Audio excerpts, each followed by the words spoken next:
You, hey you.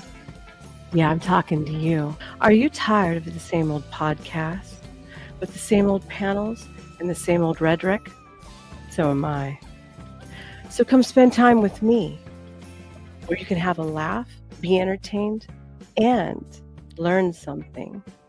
I'm your host, Nova, and welcome to School of Thought.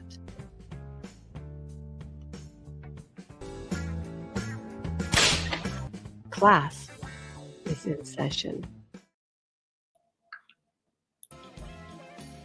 Hello, hello, hello.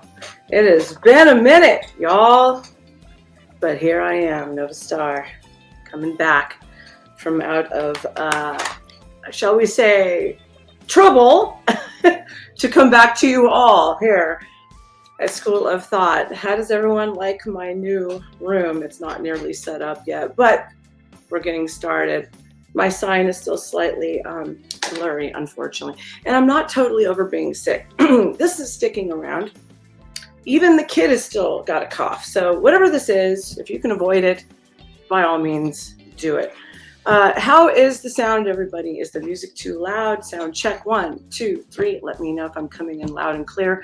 As I don't have a mic, here is my mic, my lovely Shure SM7B, waiting to be utilized and used again. And it does not like, guess what it doesn't like?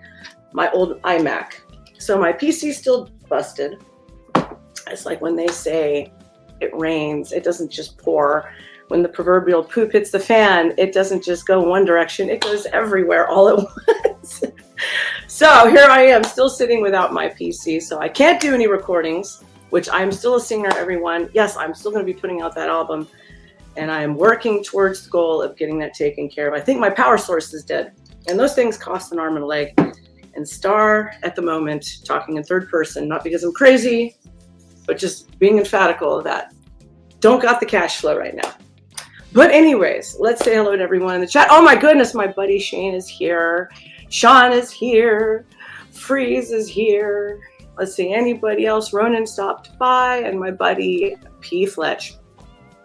Today, as I'm going to be shifting to the type of content, we'll be touching on news and stuff.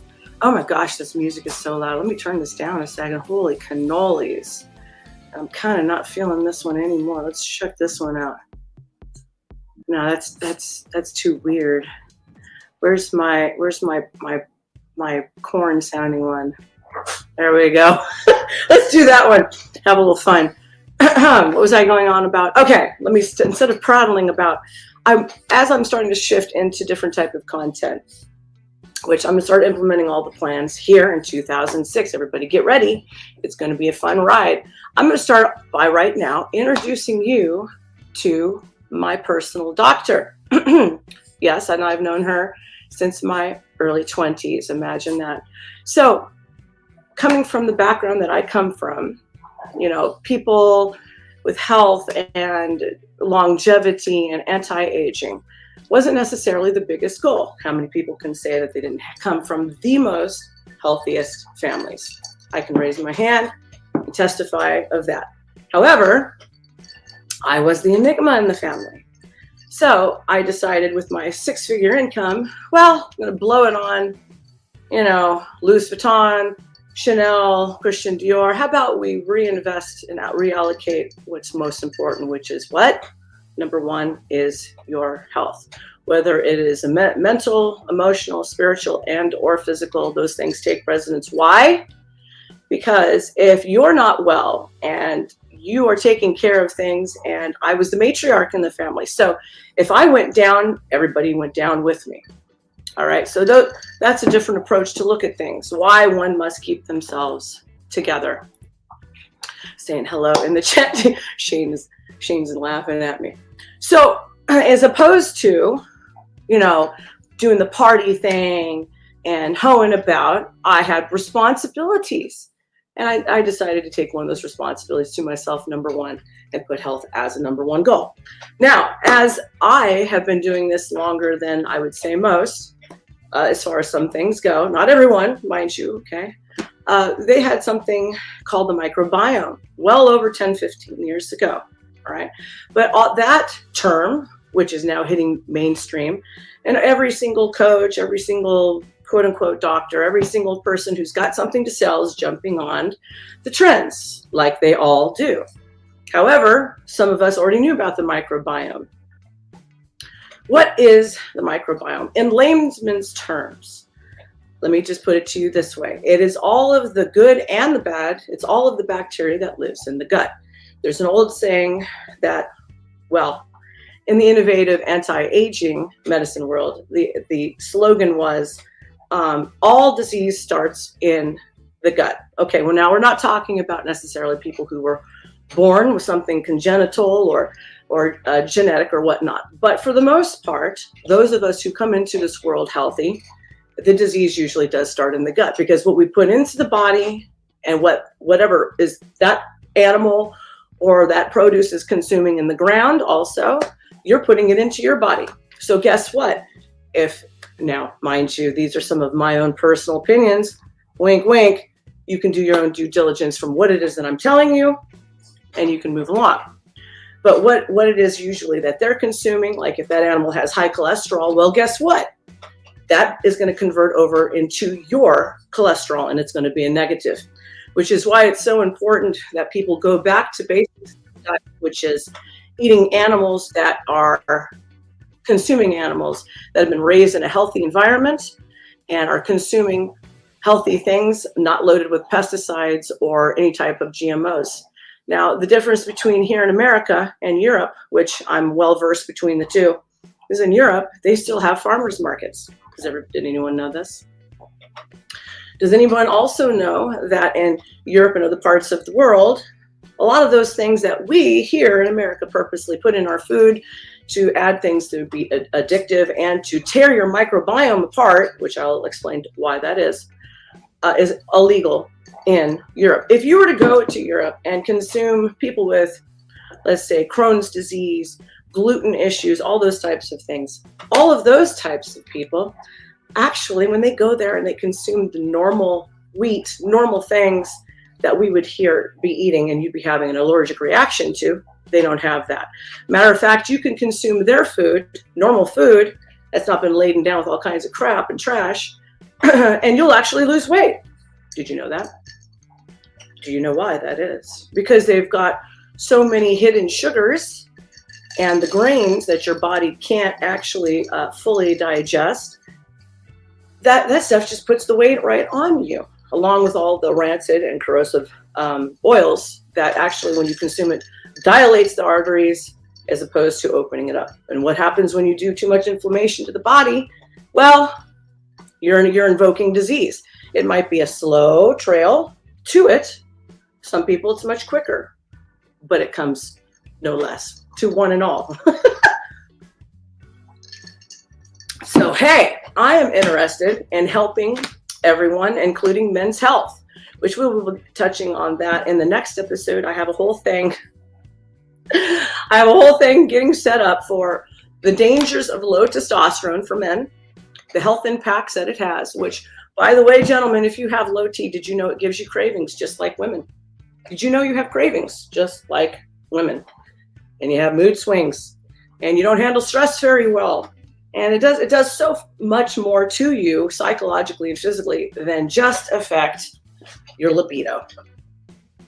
Which then we're going to go from there, and we're going to look at what happens when you start having impotence, right? And those things that will take you down that trail, and medical alternatives to all of that. So I hope when I start to bring towards you, gentlemen, that this will help you in the future. Now, getting back to my personal doctor, Deanna, which we are in the backs now. I've been going through this disaster and this move, right? And trying to get over all this crap. Excuse me. So she's waiting for me to get better. I'm going to give you a little biography on her. Now, she came out of Whittaker's Wellness. She was trained by him. And you go, oh, what's so significant about Whittaker's Wellness? Well, he was one of the largest pioneers in innovative medicine and anti-aging, as far as being on television, okay, and being in the South Bay of California. He was one of, if not at the time, the number one clinic. Then he became number 3 And then after that, it started catching on, so much so that he decided to close doors. But let's also be honest, he was getting very old. He was very, very old. So I came to her at Whittaker's Wellness at around, I want to say 26. And she looked at me then and she's like, "You are my youngest patient here and you're healthy. Why are you here?" So then her and I began the protocol, for which I came in there at the moment, which is one, my mother had just passed away. I was not handling it well. Everything was falling apart. But also number two, I was suffering from acid reflux like you wouldn't believe, to the point that if I was to pop an over-the-counter pill, it wasn't enough. And then they had started me on prescriptions, and I was up to 40 milligrams a day, which, if anybody knows anything about those types of things, all right, it can actually kill your kidneys. All right.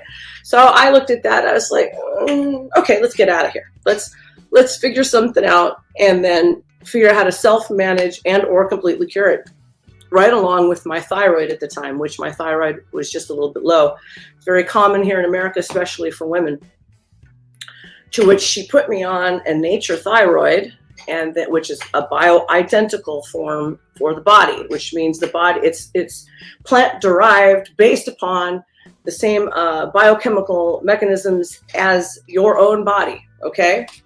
Now, it's important to always look to do bioidentical anything to the body, because any type of synthoid, quote unquote, now again, let me put the legal disclaimer, my opinion, and all the rest of that, right? Wink, wink. But it leads to issues like cancers, all right, including thyroid-ish cancers, as well as others, okay? Which is why it is so important that when men and women look at HRT replacement, you start looking for plant-derived. Now, let's going back to her. Dr. Deanna Windham has had over 20 years of experience in providing integrative medicine care to patients. She is recognized nationally as a vibrant and eloquent speaker, and I've seen her also speak, especially on LDN, large conventions on LDN, which we will get into shortly. Speaker to large and small audience, as well as to inquisitive patients and family members who want more information about the unique approach to integrative medicine. Her parents knew her as a compassionate physician who could make complicated medical processes understandable, which is extremely important in the field of medicine and dealing with people. You're not just dealing with a meat market, which is what most of the medical field does today. They push you in as quick as they can, and they push you out as quick as you can, and everybody has basically the same treatment. But that's an incorrect approach. The best approach is on an individual's patient's basis, one-on-one, and with the type of patient care that we used to have in America, which is a doctor who actually cared, and what else? Listened. They no longer listen. They don't care. They go through their chart. They go 1, 2, 3, get out of here. I got your prescription. I get paid now, right? Right? Yeah. Let me go get myself another fur coat for my my mistress, or buy a new Bentley, or whatever the case may be. So she also she's not only all of those things, kind and compassionate and listens, and she is very patient with her patients. She tries to do the most to understand not just their disease and their discomfort levels, but to an individual approach. She's established treatment models with proven success in patient outcomes, and this, as well as contacts over the country and in England, made her uniquely qualified as an integrative practitioner and health management guide. She is recognized expert in the field of integrative approach to autoimmune. How many people today are suffering from autoimmune? I would say way more than there used to be. And I am now one of them. She is also one of them. We'll touch on that in a moment. So if you've got anything with an autoimmune issue, which, by the way, diabetes is considered also in that field of autoimmune, all right? So she handles chronic debilitating diseases with her next pending book titled Hacking Autoimmune Disease, due and available soon. She has a website. She also has her own insurance, so that if you ever wanted to do one-on-one, as opposed to, paying for whatever insurance that you have and you want to, you can afford her, by all means, go check her out. I'm going to be showing what the microbiome is according from her. Now, this is a more recent and updated one. And when you begin to see this lady, she has a whole food and supplement protocol. So integrative medicine as a whole, everyone, kids, one and all, men, women, boys, and girls, is that it is a holistic approach all the way around. It's not just medicine. It's not just science-based according to whatever the FDA is doing. Of course, all of those things are included. So she is a regular, like a DO, all of that stuff. She is a regular trained doctor, but they go out of their way and they begin to incorporate diet, lifestyle, what type of supplements, because believe it or not, pharmaceuticals actually came from what first? A natural derivative, all right?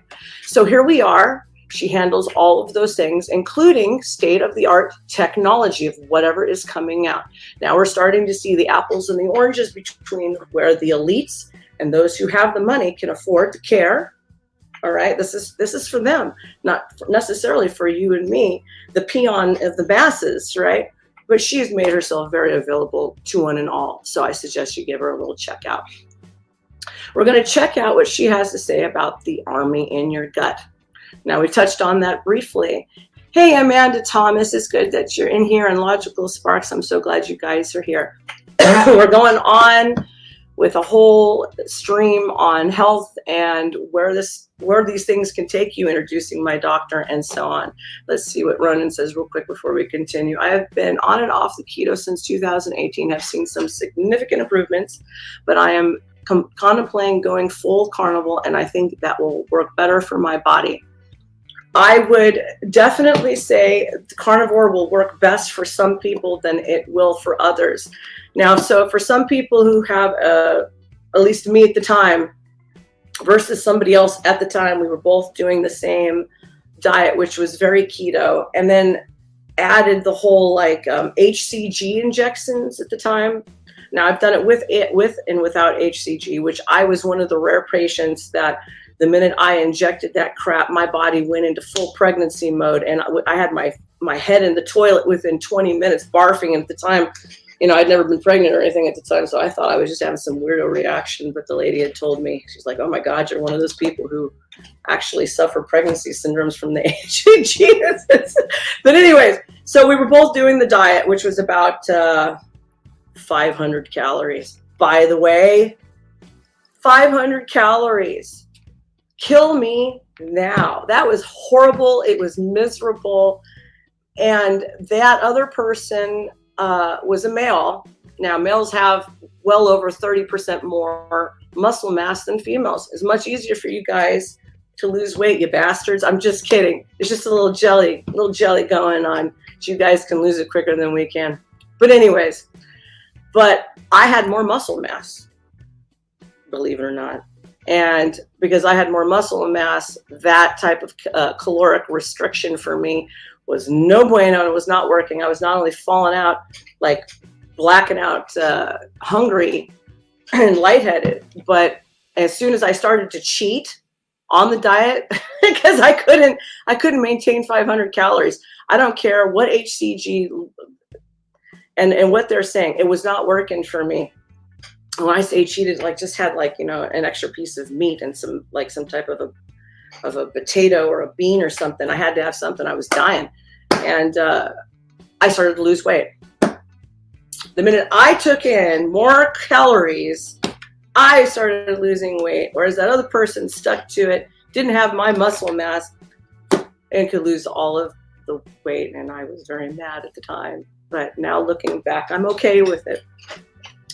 Going back to the microbiome, believe it or not, when you're eating gluten, and the studies have come out that 100% of all people are allergic to some degree with gluten. And you're like, well, there's gluten in bread. Well, there's more gluten than there used to be. Okay, all the hybrid wheat is actually not just one protein; it has two. It's a double protein. Original strains only have one. And it has all this extra gluten that it didn't used to have. And the worst part about it is those two proteins in there, it goes into the gut. It begins to perforate the gut. It causes all this information, eventually, believe it or not, leading to some types of like celiac, where it will perforate right into the bloodstream, okay? And then the next thing you know, you start having different types of allergic reactions, and then it becomes chronic, and then after chronic, it becomes, well, let's just face it, disease. So let's take a look at what my wonderful doctor, Deanna, is speaking about. So Ronan, I wanted to mention that so carnivore is best in segments, meaning don't be on it for too long, okay? Because it can get hard on it can get really hard on the heart, right? You want to be careful about that. You want to incorporate as much omega-3s, eat an avocado. There's nothing wrong with good healthy fats. The brain is made up of cholesterol. The body needs cholesterol in order to have cognitive function, okay, and also to regulate your hormones. The problem gets into all of these extra unneeded and rancid fats and oils. Here we go. Hi, everybody. I'm Dr. D. I talk about the microbiome a lot. So I've created this training to help you understand what the microbiome is, why it's important to you, why you need to pay attention, and why I ask you to do so many testing around this part of your body. So let's get started. First of all, your microbiome is not one thing. Ronan says, I looked into NDT additive for older men. It helps with regeneration, muscle tissue in older men. I had to change up my exercise program. Cardio isn't always good. I will absolutely agree with you. A lot of issues with cardio is that, yeah, it's good to exercise the heart out. It's good. It burns some calories and stuff. But if you're not building muscle and maintaining muscle, every 10 years, you're losing anywhere from 5 to 10% of your muscle just because of the aging process. And so the more muscle that you can maintain, the longer, the longevity, the better health for your bones, the better the health for your heart, the better the health for your brain. So you want to maintain as much muscle as you absolutely possibly can. The microbiome refers to all the bacteria that live in and on your human body. Correct. So your skin is covered in bacteria, but also your mouth, your ears, even your kidneys have been shown in research to improve their function when the right kind of antibiotics are added to your body. So there is a very specific... Meaning that certain parts of the body are very regenerative. The Lord created us that the body, as long as it's getting what it absolutely needs, it can regenerate itself.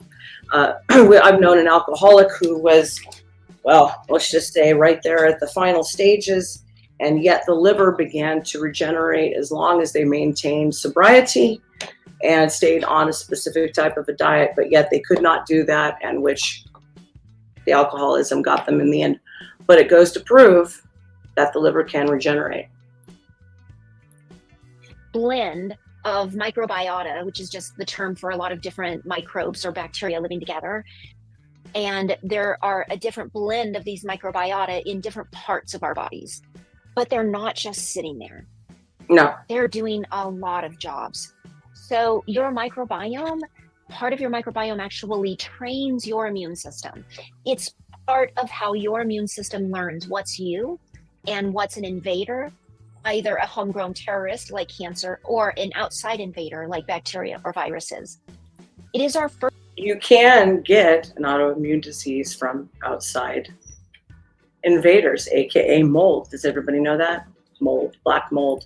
If you didn't have one and you have any type of a precursor to it, you're going to get an autoimmune disease behind mold. Do you realize how bad mold is in America? They're estimating that over 48% of all rental homes, and homes in general, but rental homes alone, have some type of mold infestation. And then we have all of these people that go and living in them, and they're being poisoned by their environment. And the next thing they know, they've got all of these side effects, and they're like, what's wrong with me, doctor? And then the doctors don't know how to catch it. They don't know what to check for. They just tell you, oh, you just had, like me, oh, you had a baby, don't worry about it, you're just tired of that. I'm like, oh no, I know my body. There's something else wrong. First line of defense against the outside world. So whether you're eating a food or whether you've cut your skin, the microbiome is the first thing that the outside world is going to contact that will protect you from invaders. The microbiome lines your intestines and helps you to digest your food and to pull the nutrients from your foods. The microbiome also helps to decrease the uptake of toxins from the environment and helps your body to eliminate toxins. We're all exposed. And in other words, to flush out the impurities that you are taking in. Part of the protocol for me and others, believe it or not, is infrared saunas. Does anybody know that? Not just a regular sauna, but an infrared sauna. So if you have access to one, by all means, utilize it. To a lot of toxins, and that's a whole lecture in and of itself, but just know that your microbiome is important for helping your body with all of those toxins that we're exposed to. The microbiome also aids in detoxification of poisons, drugs, and other biological toxins, like toxins that are created from infections like mold or Lyme. Now, here's one that a lot of people aren't interested in. The microbiome actually contributes to your genetic expression. Now, we'll talk about that in just a moment.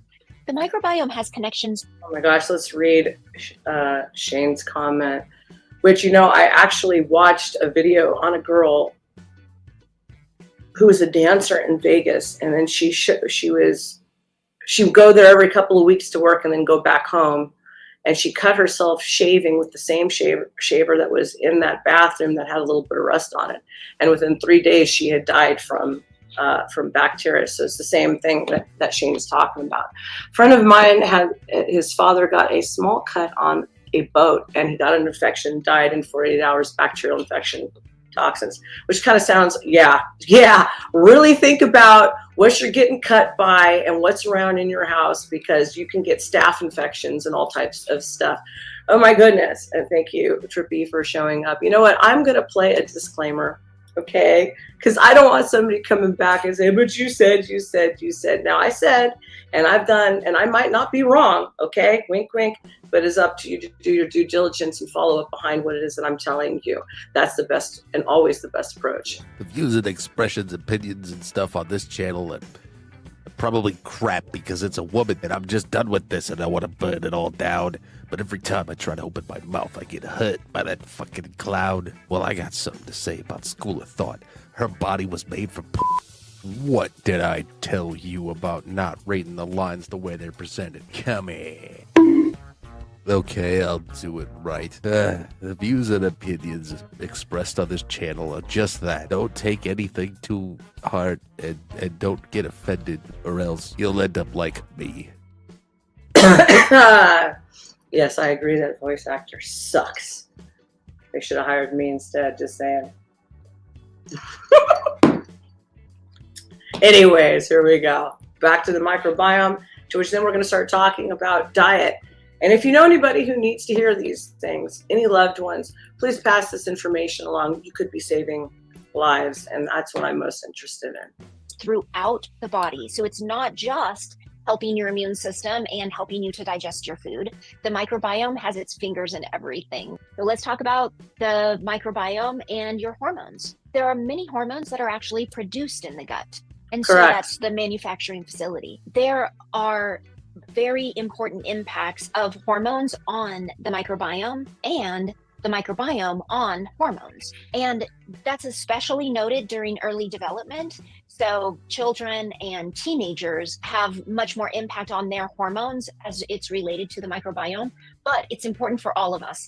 And sometimes I've had difficulty getting somebody's hormones balanced because their microbiome is imbalanced. They're also recycled and eliminated through the guts. By they, I mean hormones. So our hormones have to be recycled, and sometimes they need to be eliminated, and the microbiome helps with that. And there are variances in what types of disease. The same thing as it eliminating things that, like little invaders, like the C word, the cancer word. It's the same principle. Diseases people get, especially in autoimmune disease. Autoimmune disease is much more common in women than it is in men. Part of that has to do with differences Our in the hormone male system. and female That's right. microbiome, and those differences in the male-female microbiome is in large part because of the impacts of hormones on our microbiome. Women have a much more complex hormonal system than males do. Obvious reasons. We produce children. Obvious reasons, right? So those are the things that make women more what? Sensitive to environment. Hence where a lot of this other crap is coming from. Now, Deanna, which when I have her on here, we will start talking about it, has an autoimmune disease, okay? When I met her, she had really high counts of lupus. I mean, off the charts. And I saw her one day and I was like, she wasn't looking so good. Like she looked like she was going through something. And boy, was she. So she was dying with high numbers of lupus, to which she corrected her diet, her lifestyle, and started using things like LDN, which translates to low dose naltrexone, if you want to look it up.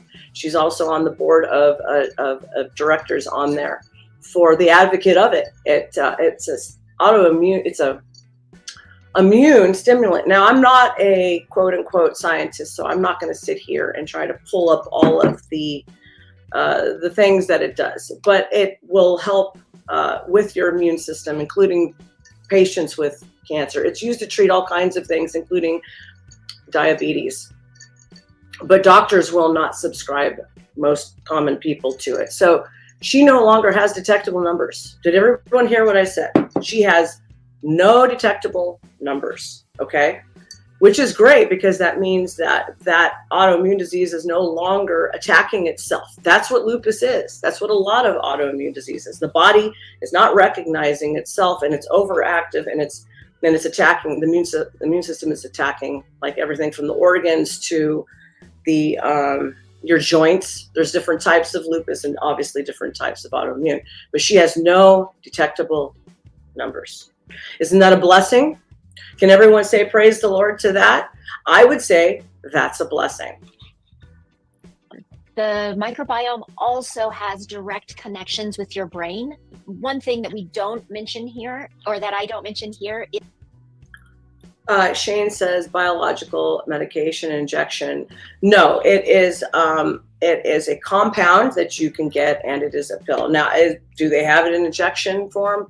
Maybe, possibly, but no. This is a pill form, and it is a compound made specifically for you, and it's a low dose. So as opposed to the normal treatment, which would be for an addict, okay, several hundred milligrams. These are like typically 1 milligram, 2 milligrams, 4 milligrams, those types of things. And they found that using that medication, much like, as an example, it isn't the same thing, but like metformin, that it helps with anti-aging, it helps with all kinds of things, right? Metformin does, they found out. Well, LDN, even though it was designed originally for addicts and helping them get off of their addictions, they found out it's a real great thing for your immune system. Is the vagus nerve, which is the largest nerve in the body.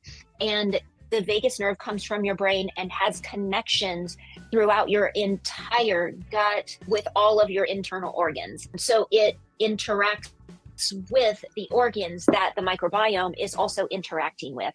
And what's going on with your vagus nerve and what we call vasovagal theory, it is important in your microbiome as well, although it is an indirect connection, and I didn't mention it here. But for those of you geeks and nerds like me who like to know all the details, I like to throw some of that in there.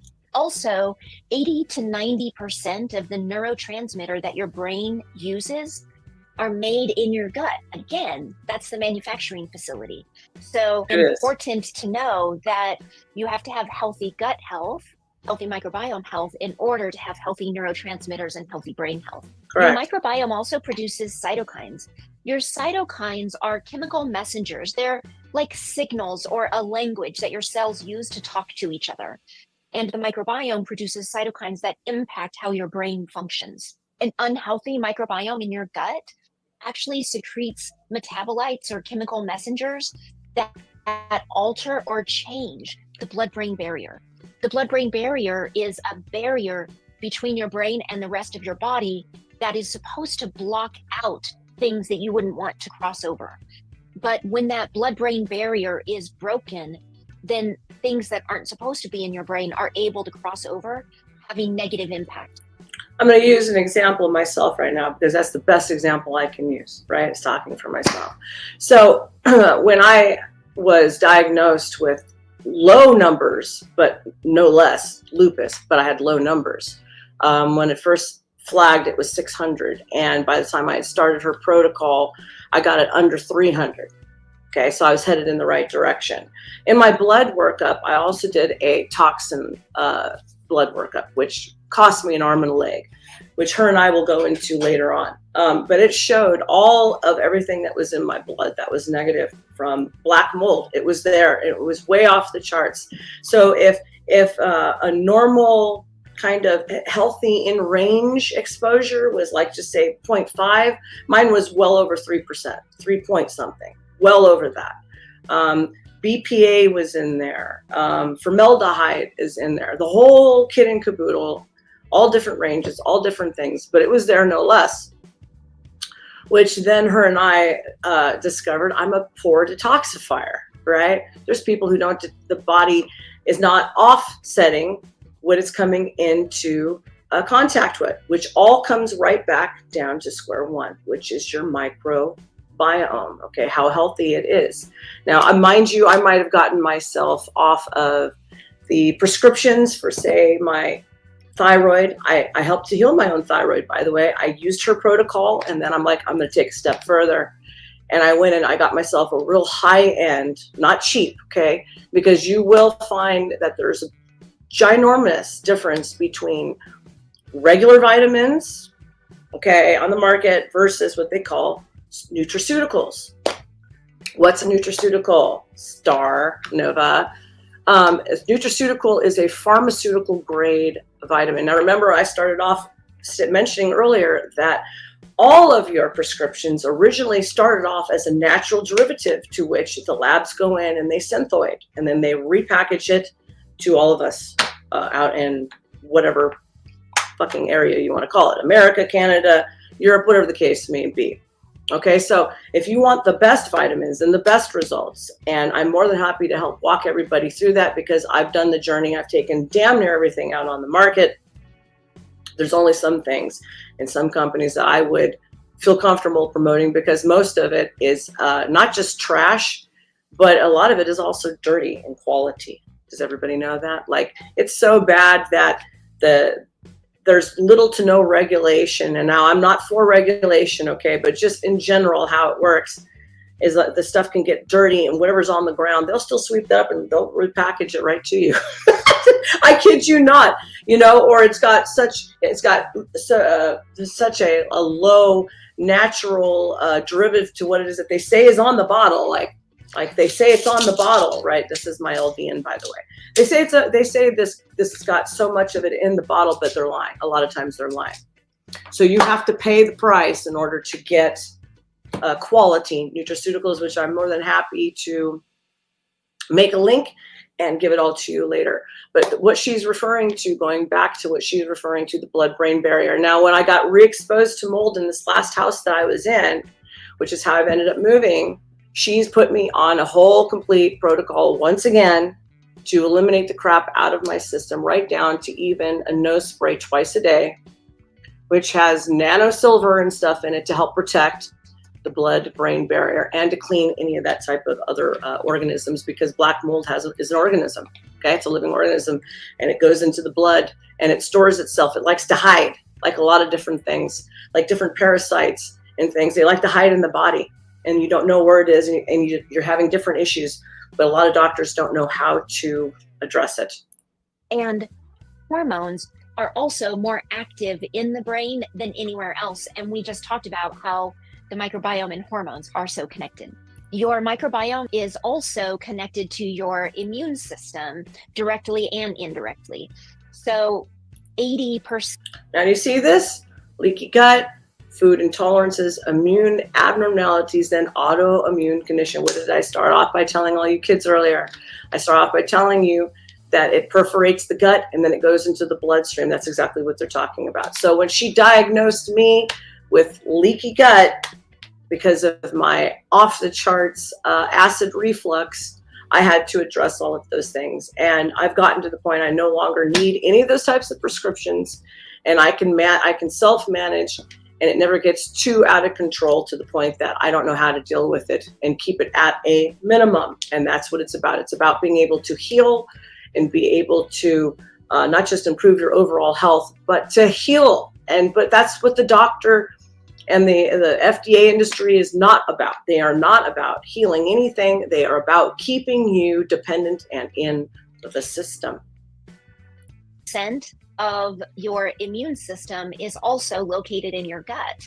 You're starting to understand that your gut's a pretty important place. Your immune responses are often initiated in the gut. That's because a lot of the things that we're exposed to that challenge our immune system come from things that we put in our mouth and foods that we eat. Many immune diseases are triggered or even maintained by microbiome dysfunction.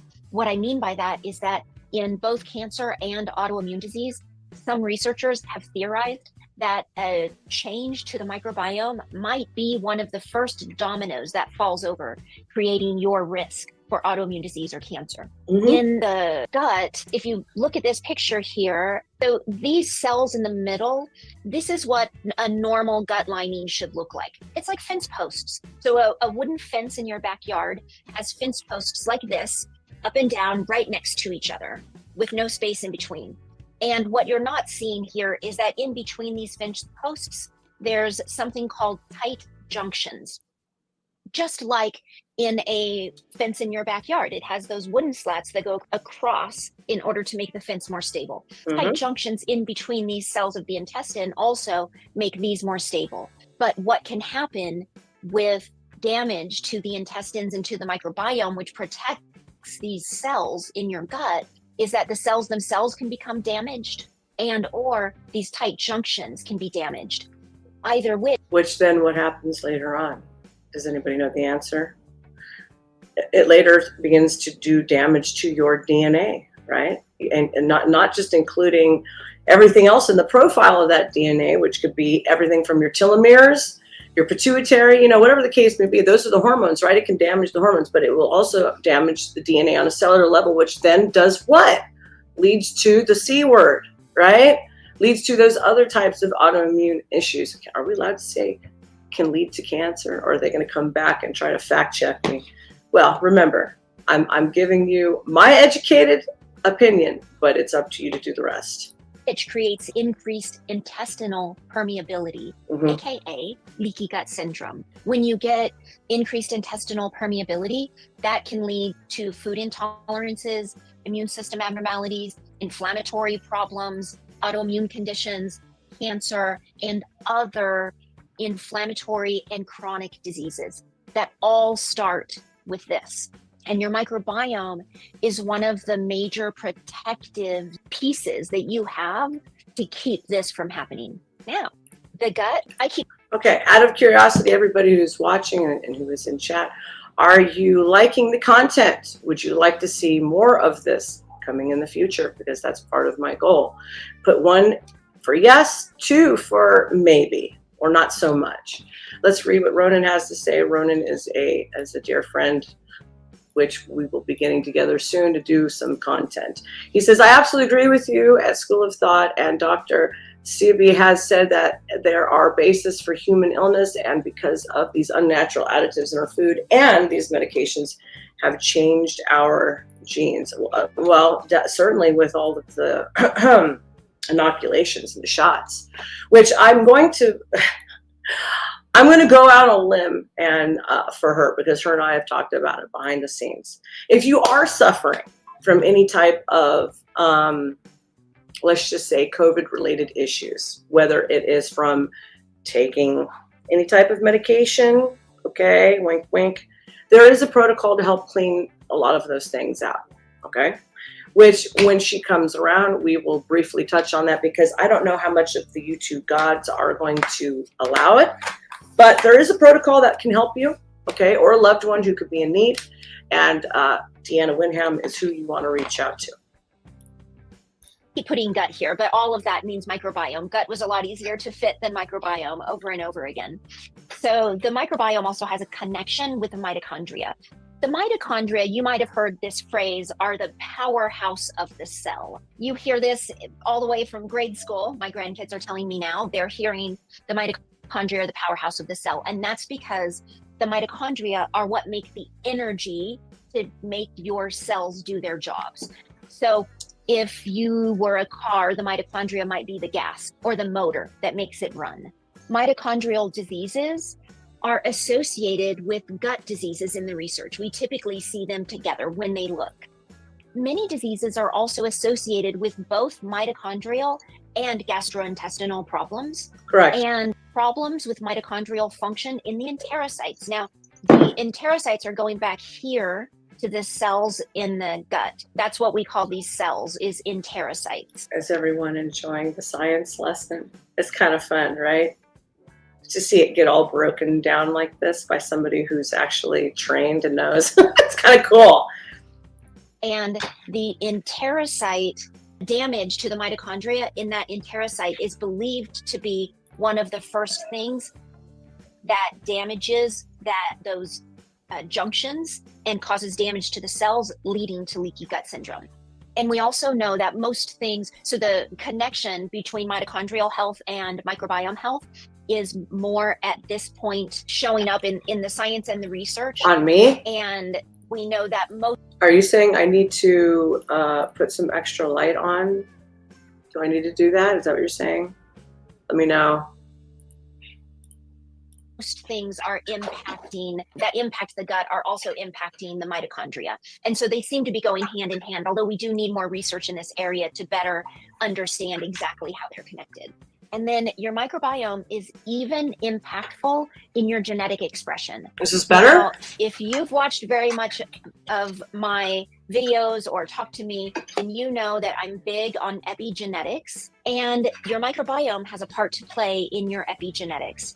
So research has determined that what we think is genetic is actually epigenetics. Most genetic diseases are very rare. So a truly genetic disease. Oh, did you hear that? And what does the FDA and everybody tell you? That everything that you end up with is because it's your gene pool. Do you think I believe in any of that crap? Hell no. You know what they do to women who are 30 years old and older? They call them geriatric. And then they sit there and say that, oh, if you're in your 30s, you can't have children as well as you did in your 20s. Maybe that's the truth today, because both men and women suffer on a hormonal level due to all of the exposure to everything. But because where I come from is old ass people, where I can trace my lineage past the 14th century, there are so many women from my family who are farm people who are 50 years old having babies. Did you know that? Late 40s, 50 years old, still popping them out, and then go back to work in the fields when they could. So, you know, this whole thing that they're selling everybody is a damnable lie from top to bottom. Is only 1 to 2% of all of the diseases that we know about. And what you inherit from your family increases your risk of any certain disease by about 10 to 20%. There you go. The reason that we think that Everybody hear that? She just dispelled all of the BS that gets peddled to all of us. I love this broad. You have no idea. You guys are going to love Deanna. She's a little redheaded Spitfire lady. She's not, she's probably about 15 years-ish older than me, but she's like a dear friend and an older sister. Our genes or that we inherited genetic risk is because we see that a lot of the people in our family tend to get a lot of the same things. That has to do with epigenetics and sharing the same lifestyle. Yes. And sharing other aspects of exposures. Oh, and that also is for another lifestyle, discussion. gentlemen. What I want to stick with here right now is the genetic oddities, if you will. So genetics only increases your disease risk by 10 to 20%. Your genetics are not why you inherit the diseases that you do. And in fact, there aren't actually enough genes in the human body to explain our human diversity or the diversity of diseases that we get. Humans only have 23,000 genes. Nematodes, which are basically worms, some have up to 10,000 genes in a worm. So there are missing genes somewhere. Now, here, I'll go back to using here's a correlation for you. So prior to me ending up with lupus due to environmental exposure, I had nothing. I had no markers. I had no nothing. How do I know this for sure? Because when you're pregnant, they check you for everything. Did you know that? Everything. I didn't know that. I had a complication on the first pregnancy where I almost died. Okay. And that one didn't make it. So during that time frame, they wanted to make sure it wasn't something wrong with me as to why that baby wasn't developing properly. So by the time baby number 2 came around, they had already checked me for everything during that one too. Zero, nothing, zero markers. Put me into a house that was made in 1918. I checked it out. Everything looked fine. Everything looked normal, but it wasn't. And then there was black mold hanging around. And so for 2 years, I was constantly coming down with infections. And I almost lost my hearing on my right side from it. Chronic infections from nothing. Wasn't affecting anybody else, but it was affecting me. And then here it comes. So now we're looking at where the epigenetic factor starts coming in as opposed to your genetics. So my epigenetic, well, what did it indicate? It's indicating that I have I'm being exposed to something and I have a precursor towards that type of exposure. So what's going on with you people, right? Whether you eat a crappy diet and you live a horrible lifestyle, well, those are going to be the things that turn on those genetics, which will lead towards disease and ultimately mortality. Part of that is epigenetics. And that, again, is for another discussion. But part of that is your microbiome. Your human microbiome, or the bacteria that live on and in your human body, outnumber your human genes by 350 to 1. That's a lot. There's some exchange of information between our microbiome and us. That exchange of information is one of the things that allows us to be able to adapt to changing environments, changing diets, changing stress levels, and all the other changes that we go through. And as a matter of fact, in 2015 at the University of Cambridge, some researchers there determined that they found at least 128 microbial genes in our genetic code. This was as a direct transmission from our microbiome. Wow. So our microbiome is trying to help us in a lot of different ways. The problem is that our microbiome is shrinking. Our microbiome is getting smaller and smaller and smaller due to chemicals in our food and in our environment. Genetically modified organisms kill off a lot of healthy bacteria. The high sugar content of our westernized diets, all of the refined carbohydrates. So that's all of the white stuff, white bread, white potatoes, white rice, white pasta, saturated fats, and the other unhealthy fats. I don't know if you can hear that or not. I hit the gong. There's some sound effects that got introduced to StreamYard, so let me know if you can hear them. One more time, gong. Does it work? I don't know. Maybe. So another example of that would be sea salt. Buyer beware with sea salt. Guess why? Because there's so much plastic and BPA that it's coming up in your sea salt. Okay? So you wanna shelve some of that stuff because of the BPA. BPA is a big deal. Why? Is because it attacks your endocrine system massively. I'll give you one correlation, one and one only. That's all you're going to need. Sperm count in males in America today. It's the lowest there is in the world, bar none. Why? The plastics, the BPA, and everything. Your food containers, your drinking water, your furniture, your carpentry, everything that's in there. Even your cans. You want to try and buy food cans that are not lined with BPA lining, okay? Mitigate it as much as you can, boys. Environmental toxins like chlorine and fluoride are actually killing our microbiome. Correct. Being too sanitary, that's right. Using too much sanitizers, washing your hands too much, actually not good for you. Overusing antibiotics, medications, birth control pills, being born by C-section shrinks the microbiome. Yep. Not being breastfed, having high levels of stress at any time in your life, not getting enough sleep, drinking too much alcohol, and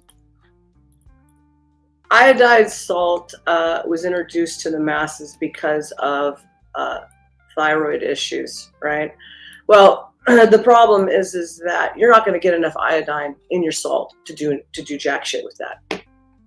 You're talking to me, who used to live off. I was a kid, and I can remember having such severe cravings for salt, not understanding it was the iodine in the salt that I was craving, only to find out later that my thyroid was low. And then as soon as I got a high end, not crap, not low end, a high end iodized supplement that was free of heavy metals and everything else, that my thyroid improved, and I no longer needed it was called nature thyroid, which is a plant-based bioidentical thyroid replacement. Okay, so you can say salt, but there's not enough iodized in there, and the salt is polluted, and the type of iodized that's in there, it's not enough, and it's not pure enough, and it could actually have BPA laced in it. So you're not doing yourself any favor. If you're going to do something, you want to do it the proper way, where you're not introducing inflammation into the body. Another example, you're sick, right? Like me or whatever. And you want to take, what is that? Don't get mad, but it's called emergency. Does anybody remember emergency shots and all that stuff? Okay, well, there's so much sugar in it that you're introducing inflammation, which obfuscates the benefit of the high-end vitamin C that you might be getting. You see how this is working? So you're introducing an inflammatory response to something that's going to benefit you, and it doesn't work. It's not going to work. If you can think of something that you think of that's unhealthy, it's probably not good for your microbiome. Well, what do we care? Who cares if our microbiome is shrinking? The reason is because lower biodiversity, that is lower numbers of different types of bacteria in our microbiome, leads to overgrowth of unhealthy bacteria, or the ability to contract infections like mold or Lyme that you might otherwise be able to fight off. Also, people that have lower numbers of bacteria in their gut have higher rates of serious diseases like cancer, heart disease, autoimmune disease, neurodegenerative diseases like Alzheimer's and Parkinson's. So things that damage the microbiome. Which, does anybody know that Alzheimer's back in the day, in the late 1800s, the 1800s, early 1900s, was actually called, what did they call it? It was an inflammatory term. God, what did he call it? Paul told me what it was. Paul Allen.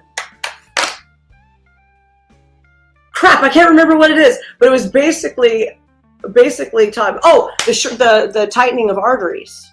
They even knew back then that it was bothering people's cardiovascular system, which then creates what? Stroke, not just heart disease, but stroke and dementia. So, let's get those sugar and those inflammatory numbers down and start fixing our microbiome. And damage the gut, increase our risk of most known diseases. Most of these things I already mentioned, but it is believed that up to 90% of the development of cancer, autoimmune disease, and the diseases mentioned here are due to changes in the microbiome. Now, there is good news also. The microbiome begins to change with the first bite of a new diet.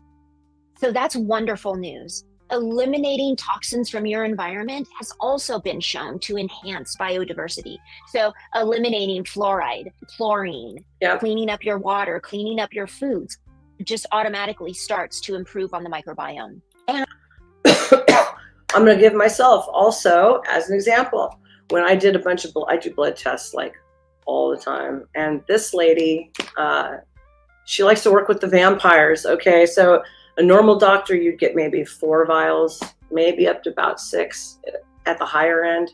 Not her. You're looking at 14, 16, 18 vials of blood. Okay, that's a lot. And in the midst of all of that, she'll even run everything, all 4 hormones of your thyroid. Now, doctors will tell you there's only 2, but there's actually 4. And if any 4 of those are off, you'll suffer from everything from, being cold hands, cold feet, a little extra bit of weight, thinning of your hair, all of that stuff, drier skin, issues with like your eyes and all that type of stuff. All of those things will pull up at that time, I had a 0 inflammation marker. Can you believe that? And she was like, I am impressed, Star. I haven't seen a 0 inflammation marker on somebody in a long time. And I was buying high-end grass-fed omega-3 food from meat, for like beef and pork and chicken. I try not to eat too much pork though, because besides bacon, you can just run into more parasites and things that way. But I still eat it. Okay, I'm not saying I don't, but I had 0 inflammation markers. Now I'm coming up on the 4-year mark again. God only knows. I'm hoping it's still -1. And you're wondering, what does that mean? Well, inflammation markers is also a marker for cancer. All right. So if you ever want to know where your body chemistry is at, and the possibility of introduction, I should say, of disease, your inflammation markers are one of them. And no matter what you've done to your body to this date, even if you've never had a healthy food in your life, the human body has an amazing capacity thank you. Regeneration and repair. And it has the ability to regenerate and renew a healthy microbiome. You can get these things in without having to take a lot of extra supplements. So there are many things that have been shown to improve the health of your microbiome. Let's talk about them. First, the things that you think of as healthy, like getting enough sleep, getting exercise, and reducing your stress, these things actually have a positive impact on your microbiome. We know this for certain based on research. So make sure that you're doing those things. And if you need help with them, make an appointment with our coach. She can really help you with lifestyle issues. Avoid antibiotics unless it's necessary, and avoid unnecessary medications. A lot of medications can be treated by finding root causes, or rather, a lot of diseases that are treated with medications can be treated instead of with medicines by treating root cause. So talk to your practitioner about that. Oh boy. And I like to say, we're talking about getting people healed and healthy. Oh no, they might shut her down for this, right? Instead of masking it by treating with whatever, your issue is, like a skin issue or whatever might be going on in the body, and we're covering it up with using pharmaceuticals, as opposed to doing our due diligence, our medical field, and the Hippocratic Oath that they no longer have to take. Does everybody know this? Buyer beware. They no longer have to take that Hippocratic Oath, which is what is in the best interest of the patient. She might have trouble, but we're going to push this thing because I believe in the truth. Get dirty, get outside, get your hands in the dirt, roll around in the leaves if you're not allergic to them. I'm allergic. Garden. Just going out into a park, going to places where there are trees, having an animal that goes in and out, and then you hug them. All of those things actually help to improve the health of your microbiome. All of the natural things, touching people, giving hugs, breastfeeding, natural childbirth, coming into contact with people. All of these things improve your microbiome. As a woman with large boobs, when it came to time to having a baby and everything, everybody started asking, are you going to breastfeed? Aren't you going to breastfeed? I'm like, cosmetically, it's the worst thing I could possibly do. But what's the best thing for the child? What is the best thing for the child? And why is breastfeeding the best thing for the child? Because you have blood cells, immune cells, white blood cells are going through the breast milk to the child to help repair their immune system. So girls, get your boobs out there and feed them babies. And you might explore laugh yoga, because happiness is one of the things that improves the health of your microbiome. True. Now, here are some things to avoid. You might have guessed this one already, but you want to eliminate the white things: white sugar, white flour, and corn, gluten. Okay, this is the no fun section. Okay, are you prepared? Everything that you're used to in life that satiates your palate and your cravings. I did say cravings, absolutely did, because your microbiome has been trained to eat certain things, and it will also dictate to you what it wants you to eat, because you've allowed it to eat certain things for so long that it will start nagging at you. Did you know that? So here we go, boys and girls, the least fun part, which is the Gotta do your due diligence as an adult. It might not be comfortable, might not make your flesh feel so good in the beginning, but being an adult also means doing what's best for you. Gluten, artificial sweeteners, sodas, even diet sodas. Uh-oh. Diet sodas damage your microbiome, and they're very bad for your metabolism. Yes, Most they are. people, even if you don't have a gluten sensitivity, even if you've eaten wheat and gluten your entire life without a problem, research shows that gluten damages the microbiome and the enterocytes in 100% of us. There are no exceptions. You are not the exception. No one is excluded. You know, King Solomon ate a lot of beef and fish and vegetables and some bread. Did you know that? We'll be talking about that later. There are no exceptions. 100% of us get damage to the microbiome. Now, not 100% of us have symptoms from that right away, and not 100% of us will have symptoms that we equate to microbiome damage. For instance, remember that we said that microbiome damage can look like psychiatric diseases, like depression, anxiety, bipolar disorder. It can look like neurodegenerative diseases. It can look like ADHD or autism. It can look like irritable bowel syndrome or autoimmune disease or cancer or cardiovascular disease or allergies or asthma. So don't think that because you don't have a stomach problem that you don't have a gluten problem. How many people have noticed, like myself, that acne is absolutely an epidemic like I've never seen before? Has anybody else noticed that? Like if you're just to take a look at something like the movies back from the 80s and the 70s and moving back, all of the same stuff that we were eating then, outside of all of the GMO'd crap, like GMOs were just coming into a thing. But prior to that, that wasn't the normality, right? If you take a look at just that, you'll notice everybody is thinner, by far thinner. And acne wasn't really a big thing. Acne can actually come from having a very plagued liver. Did you know this? So if you can clean up your liver, a lot of times you can clean up your skin, which also includes eczema, psoriasis, and all those other things, which all starts coming right back down to inflammatory things that we come in contact, which triggers those things. But the body will often use a different type of a symptom, but that's the problem, but it'll offshoot the symptom, and you'll be like, oh, well, what the hell is the correlation? So that's where some people start doing elimination diets. You eliminate everything, start from the basics, and then when you start seeing the triggers, then you know where to start backing away from. If you're human, you have a gluten problem. And that's just straight science. I'm just taking my opinion out of it. I love gluten. I'm just talking science. Now, I'm going to tell you something that my grandmother told me, and which has become even more true since her death. Eat food that's just food. So no additives, preservatives, chemicals, hormones, genetically modified organisms, herbicides, pesticides, hormones, antibiotics. Don't eat anything that's not food. If you can't read it, don't eat it, is a pretty good rule to follow. Most foods should be labeled as foods, and there are a lot of food ins and outs. Start reading labels, you'll start getting used to it. It gets easier over time. All the I know that convenient foods are convenient. Stuff in a can. I know how you bachelors are. I get it. You crack a can open, you buy something frozen, you throw it in the skillet or the oven, wham, bam, thank you, ma'am.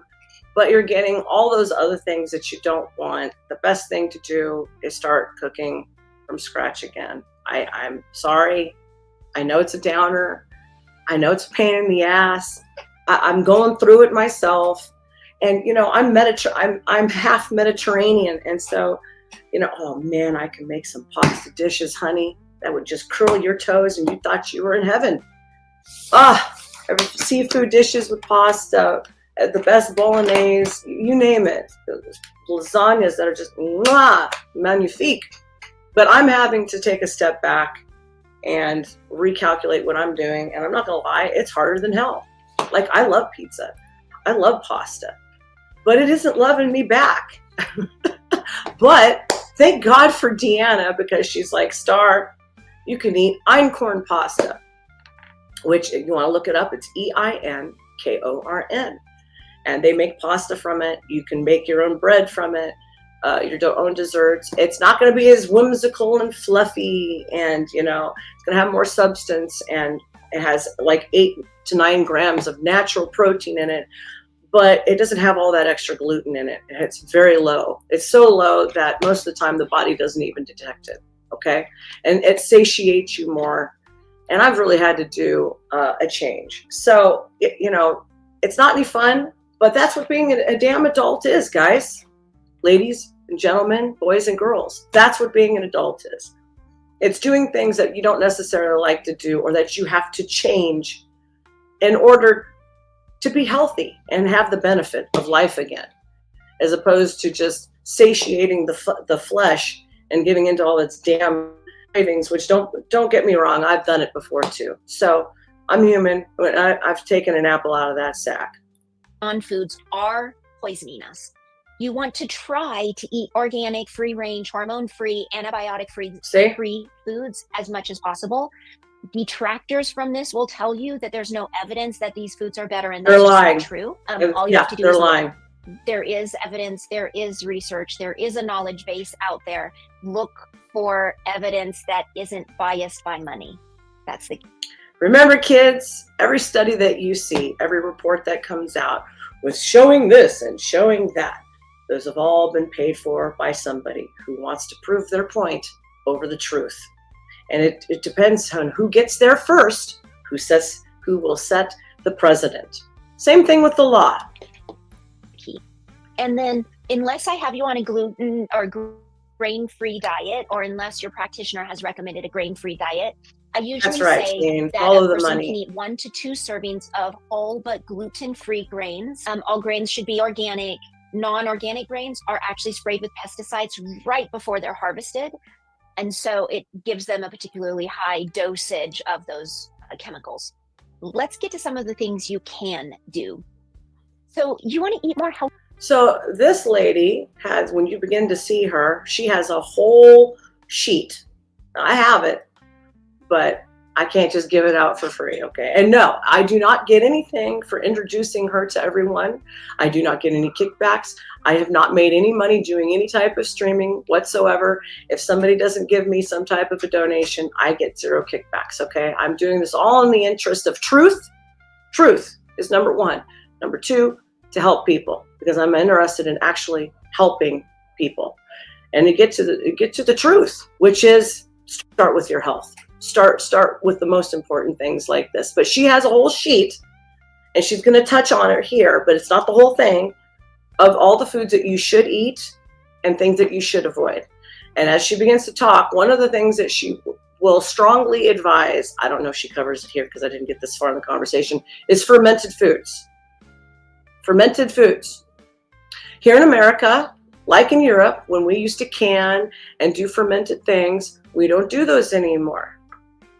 Your dairy that has been outlawed to serve or to sell raw, okay, has natural enzymes, okay, has natural things in it that help with your microbiome. Also, fermented, you're not allowed to get a whole bunch of that stuff anymore. So you want to reintroduce those. Why? Because you have, it's a natural probiotic. The more probiotics that you eat with the system, the better and more healthy your microbiome is, as well as the ability to do what? To digest your food. Healthy fats. Here's a list of the healthy fats. You can see them. Any of these things you should be eating as much as possible. If you can think of other healthy fats here that you think I might need to add in here, let me know. But healthy fats should be as much as 30% of your diet. These are some of the healthiest vegetables. These are foods on this page that specifically help to feed and enhance the biodiversity of your microbiome. So there are a lot of healthy foods that aren't listed here. These are the ones that are specific to help to rebuild the microbiome without having to take pills. And so these are intended, take a screenshot of this, make sure that you're eating as much as possible of these foods. And then some other things. Shane is right. Best milk in the water, fresh, unpasteurized, cold milk right from the cow tastes so different too. Yes, and if you were to taste milk or any type of dairy that comes from grass-fed cows, did you know it's naturally sweeter? Did you know it tastes better? And you're not getting all of the negative cholesterol that your body converts to bad cholesterol in your body. Did you realize this? I started the stream off by saying that what the animal and the vegetable, what ground it's growing in, will translate to your body also. Not just your microbiome, but your arteries. So pay attention to what you're eating. Things to remember.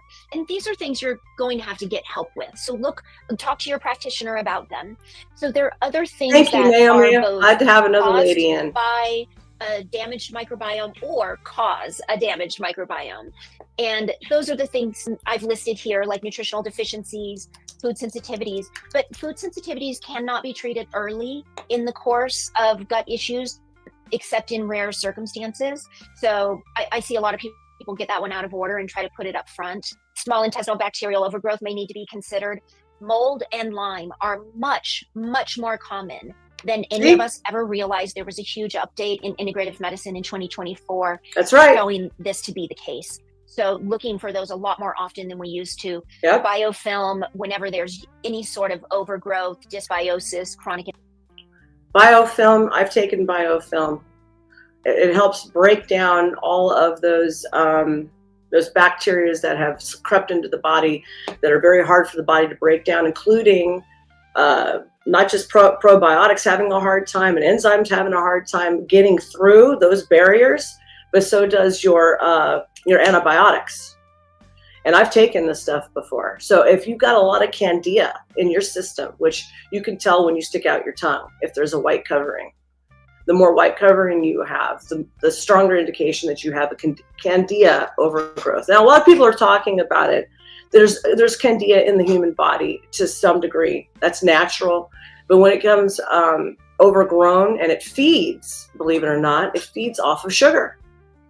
The actual thing, part of those actual things that the body is having, being infested with and inflammation with, it's feeding off of that. And part of where, and so it's also not just on your tongue, it's going to be in your large intestine, your small intestines. It can invade all kinds of things, and it can become a massive problem. And some of those other indications with it can be jock itch. Boys, did you realize that? Athlete's foot. Did you know this? You can contract it via walking around, or somebody else has got it, but you can also, alcoholism, those things will induce it. Infections, lifestyle issues we talked about. There are specific supplements that can help the gut. There are dozens or hundreds. Get help with this one. Environmental toxins may need to be removed. You may need to talk to somebody about hormones. You may specifically need to look at the mitochondria. You may need to look at stem cell problems. You may need peptide therapy.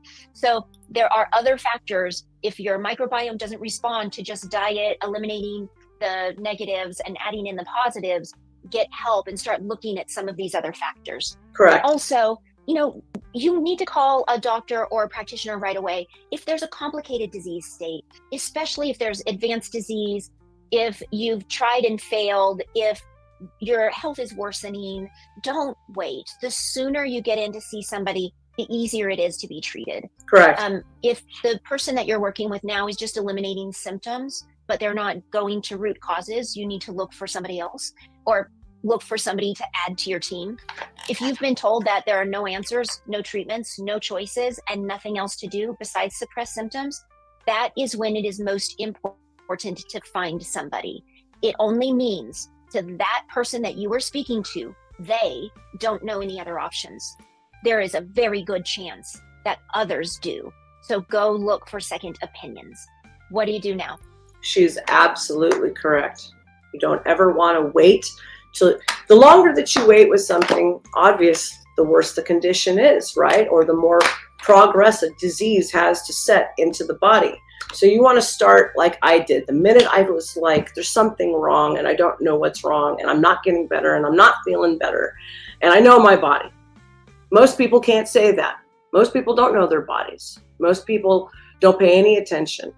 But if you are, and you can, run, don't wait, run to a doctor like her as quick as you possibly can. Your body works as a whole. You want to work with somebody who treats your body that way. Yes, Candy. Demand that your doctor be an advocate or find somebody who is. And don't settle for less than vibrant health and wholeness. You deserve that. Look for answers. They're out there. So when you're learning to address the microbiome, you want to do it in an all health and all disease states. Purely supplementing is not the key, but healthy pure supplementation is. Start simple, build up. You can read about my partial approach to the treatment of complex diseases in chapter 2 of the LDN book. That's the version 1. No, she is an MD. She's an MD. She's just past what all of us normal people are used to. She's beyond that. This is who the elite see. This is who the rich see. The rich aren't subjugated to all the crap that we are, the general practitioners, and how the system works. They see people like her. Okay? All the things that they do and that causes them to live longer, most of that stuff isn't even available for you and I until you can see people like her. There's 3 or 4 different versions out there right now, and this is version 1. You can also look for my new book, which is going to be published later this year. It's called You Don't Have to Be Sick. And that's a much more detailed look at my approach to overall health. And if all else fails, remember, there are regenerative measures that can be taken. There is a world out there of therapies, of options, of science and research. And as an integrative doctor, it's my job, and it's the job of other integrative doctors, to find these and bring them to you. So I hope that you are working with somebody who's partnering with your health. If you need help from us, let us know. You can click the link below to send us a message, to make an appointment with my coach, or to make an appointment with me. Are you loving her yet? What's not to love? She's hitting the industry between the horns. She's putting it out there. And don't think doctors like her don't receive hatred, because they do. And don't think doctors like her that people don't go to try to silence them, because they do. And you can thank all the lobbyists that all of your politicians that you enjoy their lies to you from give. Those are the people that you keep putting into office. Those are the people who are for sale. They don't have your best interest at heart. They hate you, but yet all of us are still wandering around like tards, thinking they've got our best interest in heart. Bullshit. You gotta love this woman. She's gonna enjoy coming on to School of Thought and having interviews, and then we'll be doing a Q&A section when she shows up. I'll also be introducing my doctor who does prolotherapy. For all of you out there like me who've been injured, there's something other than surgery, okay? I'll also be covering stuff. I'm supposed to get together. Okay, everybody, prepare yourselves. Hormaxer is going to come up here soon, and we're going to talk about men's health and steroids. Did you know that certain steroids for men can also help mitigate cancers and can save your life? Did you know that, boys? So don't just look at steroids altogether as a negative. If done properly, it can have quite a health benefit. But again, consult with a doctor, especially like one with her, like her, because she'll put you on the right track. Okay, kids? You don't want to screw around. All right, let's introduce one more thing right here. I hope you like it. Now, this guy I just kind of got turned on to a couple of weeks ago, and there was a few things. I know it's going to be hilarious. Hormaxer is actually a lot of fun to talk to, believe it or not. And he's very informative, and he knows a lot about men's health and how to get the most bang for your buck. So why not somebody like him? Now I can introduce my other doctor friend, Dr. Delgado, who's been an administrator to lots of celebrities, including what's his name? I'm I'm having a brain fart. Sorry. Tony Robbins. Okay. And Tony Robbins has got a lot of physical issues, but he's still around and he's healthy as a horse. So I'll be introducing you to quite some interesting people. But now we're going to take a look at Dr. Josh Axe, who caught my attention because of what it is that I understand about health and have used as a protocol and practice since my early 20s. This man is also doing the same. We're going to talk about that other section of the diet, actually in referencing also a biblical diet. So a lot of the Mediterranean diets, boys and girls, did you know you're doing a biblical diet? It's a biblical diet. Which I can't remember if this segment actually talks about Solomon, but which is true. Solomon ate a ton of beef and he ate bread. And you got to remember, vegetables are seasonal, right? So depending on where he was in the Middle East, which they've actually located some of his mines. Did everybody know that they've located Solomon's mines? Somewhere off of Jordan. Depending on where they're at, they're not going to be able to grow and eat as many vegetables. So can one person survive off of meat for longer extended periods of time? They absolutely can. But remember, the body needs more. We need more complex amino chain and the acids and everything, the amino chain acids and whatnot. Sorry, I might be talking backwards. But you get where I'm going with that, right? You get what the teacher's putting down. All right, let's introduce this final video. And I'm not going to lie, it's a little bit longer. But let's get it going. Dr. Josh Axe, here we go. A way of eating that was about using real food and spiritual wisdom to help people heal and live the healthiest life possible. It's actually the diet that helped my friend Jordan Rubin reverse ulcerative colitis and Crohn's disease, and certain principles of that diet that helped my mom heal from cancer. And a biblical diet can help you promote health, boost longevity, and reverse any disease. Welcome to the Dr. Josh Axe Show.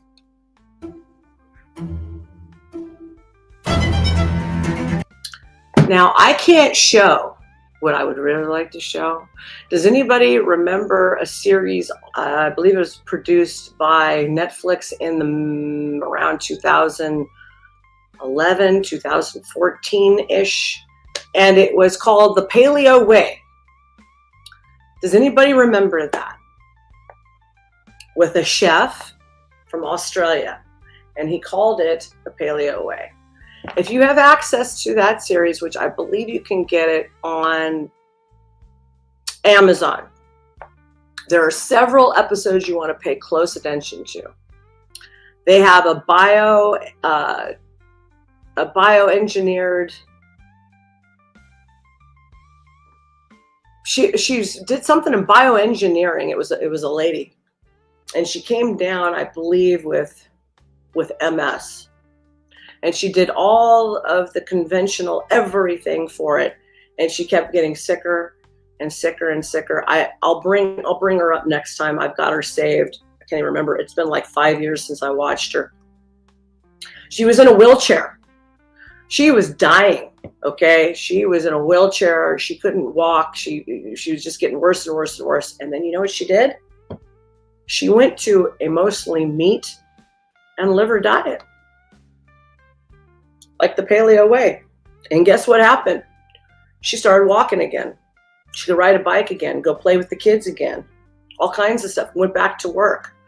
And now she coaches other people and helps other people with the same problems. So don't tell me, who's got a lot of experience with diet and lifestyle. And I've seen the elephant, kids, that it can't change, because you can. There is hope. Don't give up. Okay? If you're battling something, don't give up.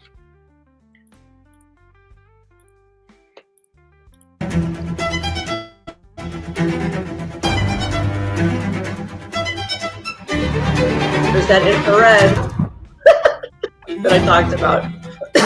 Excuse me. So the biblical diet is a scriptural framework for how ancient people approach food, and they ate food that was real, whole, seasonal, and spiritually intentional. And the Bible emphasizes foods that were grown, raised, and harvested with reverence, so deep respect, and eaten in community and connected to worship and celebration. And when we look at the Bible itself, when you look at what Jesus talks about when he's saying his parables and teaching his parables, you see his greatest reference is to farming and food. Of all the things he teaches, of all the things he talks about, and think about Jesus feeding the 5,000. Think about, him referencing, a mustard seed, right? And talking about the harvest constantly.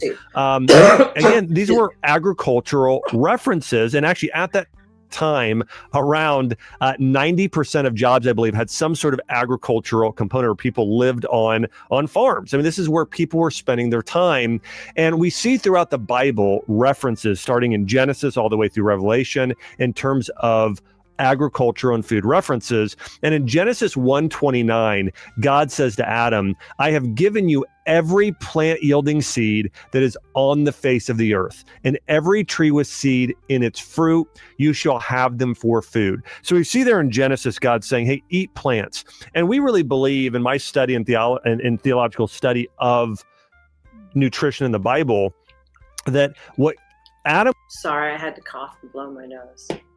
So I figured I'd do the ladylike thing and not make you all suffer. Okay. was doing at the time was God was calling him to spread out something we'd call a regenerative food forest. And so when you look at the greatest way to feed people, the thing that creates a tropical paradise, it is tending to and helping grow foods that naturally grow on their own every year. So what we're used to in the United States and the Western world is what we call mono agriculture. So it's you grow soybeans, you grow corn, you grow wheat, and every year you have to re-till the soil and replant those plants. And what that does is it actually creates this carbon issue and depletes the soil of all of its nutrients and makes the earth sick and makes us sick.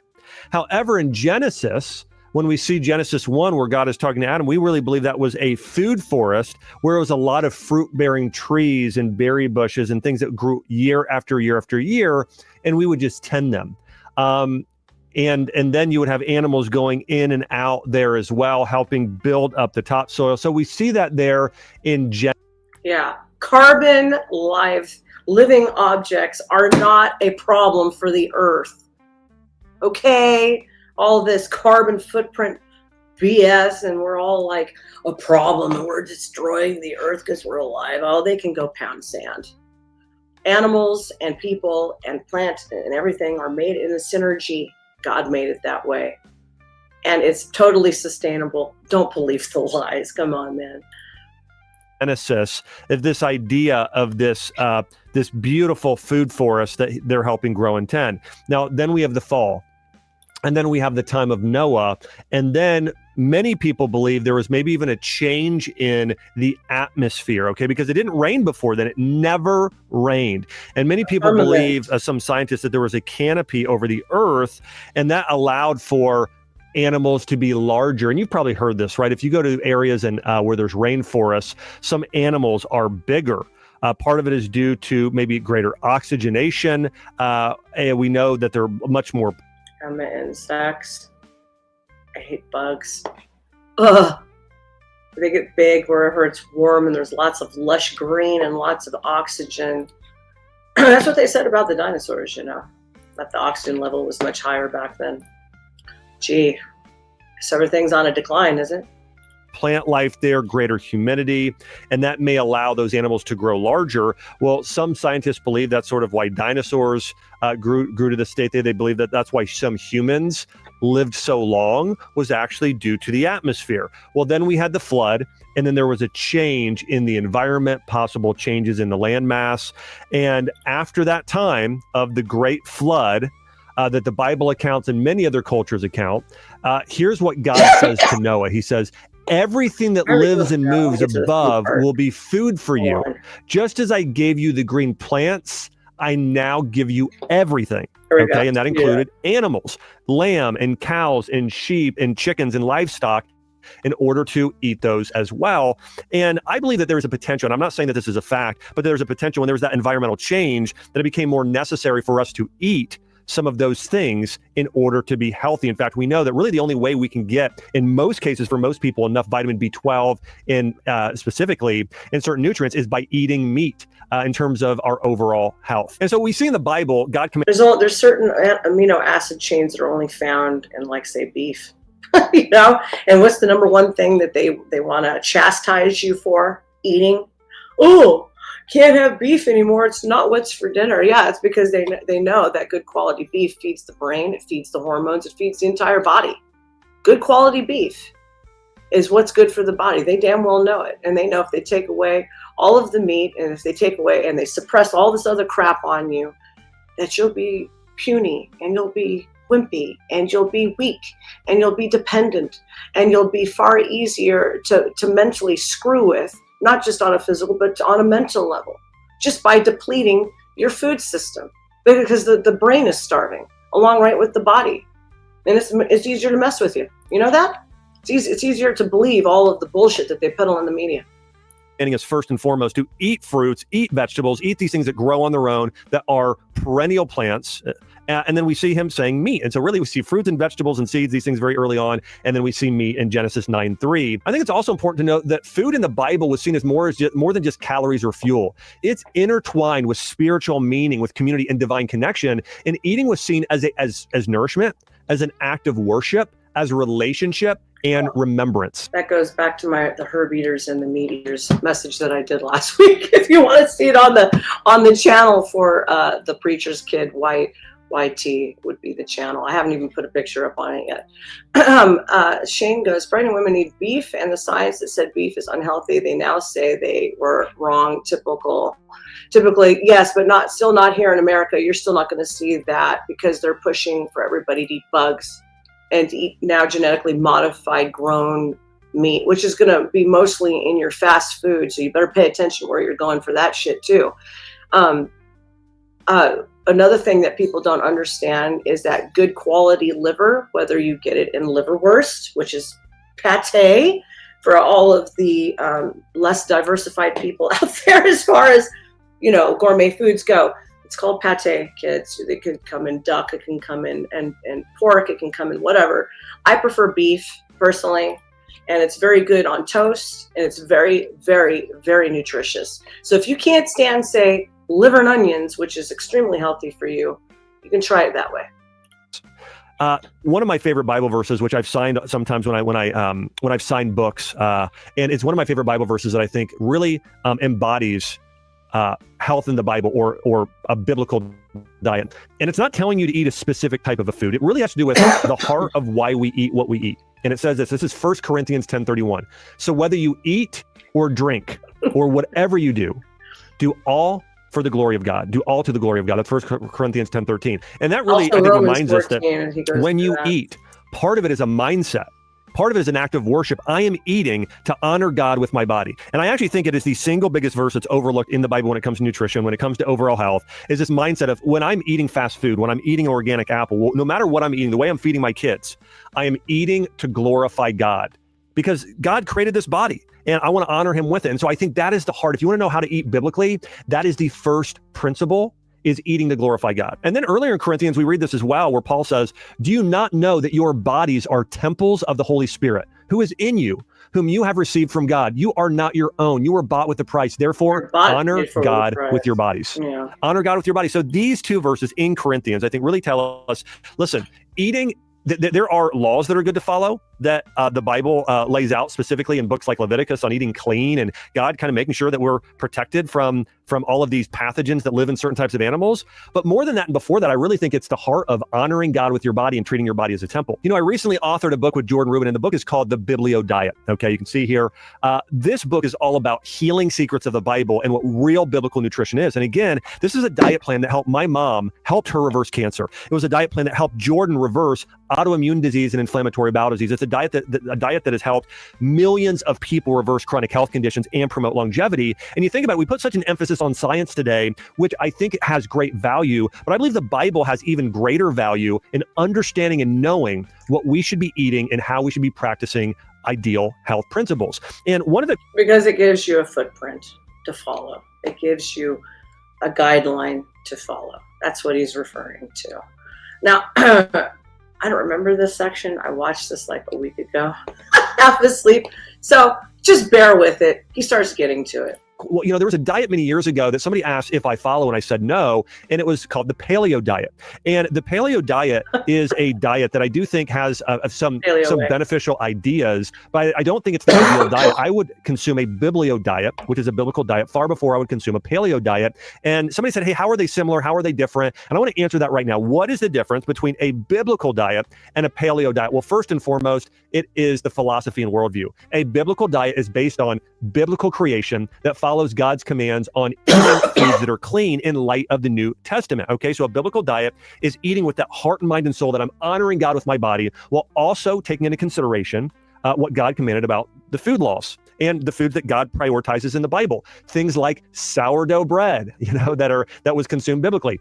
A paleo diet is based on which is a fermented starter, which goes right back to fermentation and sprouting grains before you use them. All goes right back to what I stated earlier. Because I bake bread, okay? So when I'm up on it and I've got my all-togethers going, I have my sourdough starter, which is fermented. And I dilute it and I add it to make my bread and rise my bread. So there we go, right back to the necessity of adding fermentation, because it feeds the microbiome in the gut, which helps take care of and deal with chronic what? Disease. Evolution. So the Bible, biblio diet, is based on creation, God creating the heavens and the earth. The paleo diet is based on man going from amoeba to monkey to this hunter-gatherer and living that sort of lifestyle. So those are the differences philosophically. The biblical diet prioritizes protein, okay, as we see in Genesis 9:3. But it also tells us not to eat scavengers and not to eat pork and shellfish, okay? Now we know pork is the greatest... Damn it. But I like the shrimp. I like the shrimps, okay? Don't take my shrimps away. Moderation, kids. Everything in moderation, all right? Shrimp and lobster and crab. Wild, though. All that stuff wild. None of that stuff that's grown in sewers and used bleach that they repackage and sell to all of us dumbass Americans. Wild caught. Costs more of an arm and a leg, but you're going to get what you pay for. And ultimately, your health. You get what you pay for. Your health is worth everything. Carrier of parasites of any animals, according to studies. So we know that it carries loads and loads of pathogens because it's a scavenger and it doesn't detox very well. So when you eat their tissues, it's full of toxins. Very same thing with shellfish. And again, by the way, you can read all the medical science about this as well. Shellfish are the dirtiest animal in the sea, okay? Holding dioxins and toxins and heavy metals and all kinds of things. So really... Because they clean the environment. They clean it up. So they're picking up all the crap that gets left into the environment, into their little bodies, and then you ingest it. See, goes right back to the whole, you are what you eat, but you're also what they eat. So it's, gosh dang, take all the fun out of everything, right? In terms of protein, the Bible is really emphasizing wild-caught meat like venison, lamb, goat, beef, okay, bison, chicken, and wild game like pheasant, of course, is eaten in the wilderness. And so in wild fish, right? So those are the proteins. And the paleo diet says you can eat those things, but really the paleo diet, if you think about it, if you're living like a hunter-gatherer, you're not eating livestock like cows, you're eating animals you typically have to hunt. That could be wild boar, it could be venison, it could be a bear, it could be a lion, it could be a dog, right? So it's really any type of animal, you can eat their meat, okay? So really there's no restriction around scavengers. And some people kind of like, when I mentioned dog there, they were a little bit more I know, Amanda, right? And don't forget, really fresh, tasty, cut straight open, put on that lemon and whatever else you like on there, oysters. Fresh oysters. Sometimes they are to die for. I can't. And I like clams too. Oh my God. The best I can make from scratch, the best linguine clams. Mwah! Magnifique. I put in some white wine and everything in there. Oh my goodness. You don't know what you are missing. You don't know, boys, till you eat it. I know that might have affected some people. I want you to think about a true hunter-gatherer. Okay. You're just Shut up, clown. I don't mean it like that, you dork. trying to survive. Okay. Do you think that they were, you might already know this, many of you, that in a lot of other countries, they actually eat dog. Okay. They eat horse. They eat these animals that are non-biblical. The Bible says do not eat those. Those are okay on a paleo diet. Grains and legumes. Yeah. Those are allowed. If you like meat, like the shoe leather of your shoe, eat a horse. Sure. It's going to be like that. It's shoe leather. You're going to chew that? Ugh. If properly prepared in the Bible. Okay, we know via archaeological evidence and just the history passed down, when they were consuming grains and legumes like beans or lentils in the Bible, that oftentimes those were likely sprouted out in the sun, so they would harvest them and soak them and sprout them, and then often some of them were fermented like into bread, like a sourdough. So, and these were ancient grains like an einkorn wheat, right? Ancient grains harvested and properly prepared to kill off phytic acid and enzyme inhibitors so you can better digest the food. Okay. Welcome in, Uncle Jack Shack. That's an interesting name. We're taking a look at healthy eating and what's best for the body. If you want to scroll back and see an innovative specialist doctor at the end of the stream, you can rewind it and start from the beginning.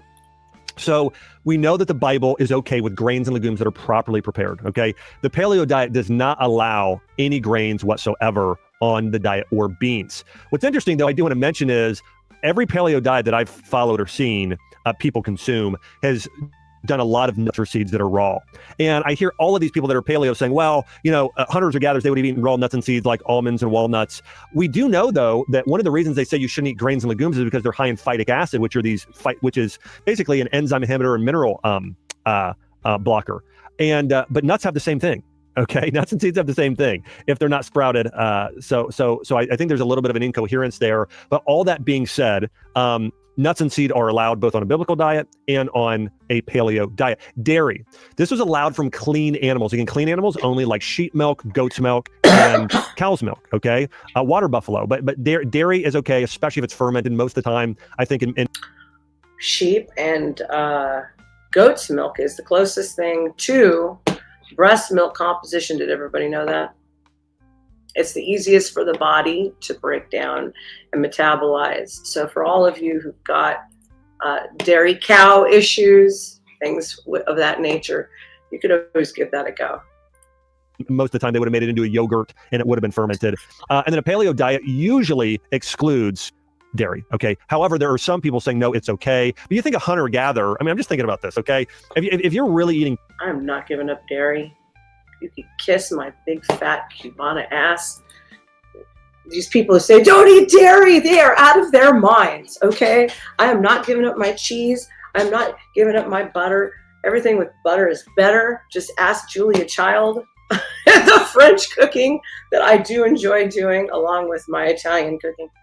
Paleo, were Paleolithic people, if that even ever existed, were they running up and like milking a cow? They weren't raising livestock, so I don't know where they would have found dairy. So just that idea of a paleo where you're a hunter-gatherer, it's interesting to think about. Okay, fruits and vegetables. A biblical diet really focuses on eating fruits in season. Okay, in fact, almost every festival is about the Feast of First Fruits, right? When you look at different feasts in the Bible, it was harvesting things while they were in season and eating those in season, okay? And the paleo diet would have been very similar. If you're hunting and gathering, now it was a very different idea, but they were eating things that they could find locally in season as well. So there's a lot of seasonal eating in both. And then sweeteners. The Bible prioritizes honey and dates. However, remember with honey in Proverbs, it says, but just a little, not too much, or it will make you sick. Okay, so the Bible is okay with you doing honey. We know there's loads of benefits. It's one of the greatest forms of natural medicine. Whereas the paleo diet might also be okay with honey sparingly as well, probably in a similar way. Fermented foods and prep methods. There is a strong focus on sprouting, fermentation, and soaking. We know in biblical nutrition. Less sugar, kids. Less sugar. Okay. Did you know that the sugar that you consume, they separate all the nutritional benefits from the sugar? Did you know there are some benefits inside of sugar? But in the process, they boil it down and then they extract it like the molasses. Molasses has a lot of medicinal properties that come out of sugar, but yet it's not in the sugar that you buy in the store. You're just getting the straight glucose. You're not getting all the other benefits that are inside of the sugar cane. So if you buy sucanate, it's called sucanate, not sugar in the raw. That is similar, but it's not the same thing, okay? You buy sucanate, It's twice as much money, but it tastes better. And it has nutritional properties to it. And it's not as sweet. Did you know that? Try it out. You're going to like it. Trust me. It's great in my coffee. Holy crap. It's fantastic in my coffee, especially my iced Cuban coffees. Whereas Paleolithic, they're not cooking things, right? It's emphasis on raw. Now, they talk about simply cooked. However, if you're a Neanderthal, were you cooking food? Excuse me. I don't think so. So what you'll see is a lot. Pea fletch, that is sugar cane. So what I just stated, it is sugar cane. But the sugar that you buy, the granulated sugar, is boiled down, and all of the nutritional benefits, like your flour, they extrapolate it from it. So all the molasses and all those other properties that are inside of the sugar cane are not there. Yes, and brown sugar, it just has the molasses re-added to it.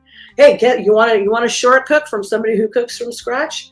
Say you have a recipe and you just have your regular granulated sugar and you're out of brown sugar, you just add like a tablespoon or two, however dark you like it, and you reconstitute it back in there with the molasses. There you go. There's one tip right there for you. A lot of people in the paleo diet have this theory, and then they try and adapt it and sort of add in like, maybe they figured out how to do a fire and they cooked meals. Maybe, but that's the emphasis there. And then alcohol. Wine was allowed in small amounts in moderation. It was very spiritually symbolic, whereas alcohol typically not allowed on the real paleo diet. On sort of the ones that are more modernized, it is. And then the last thing here is this. A biblio diet has a great spiritual emphasis.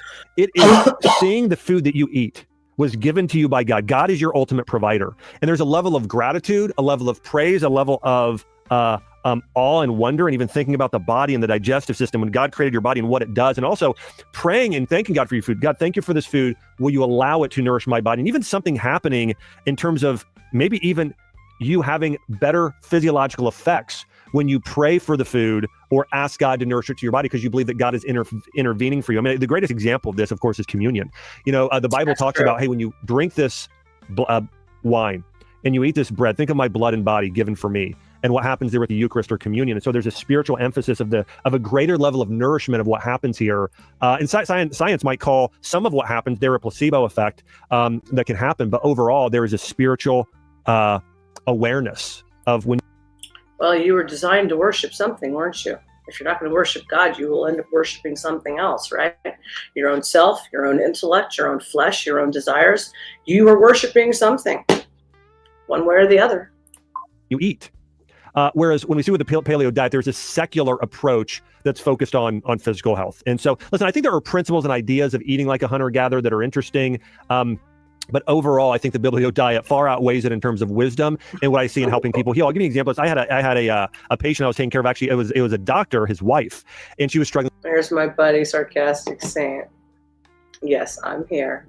Boobla is here." Yes. With infertility for years and years and years. And she was on a very strict paleo diet, is what she told me, and trying to get pregnant.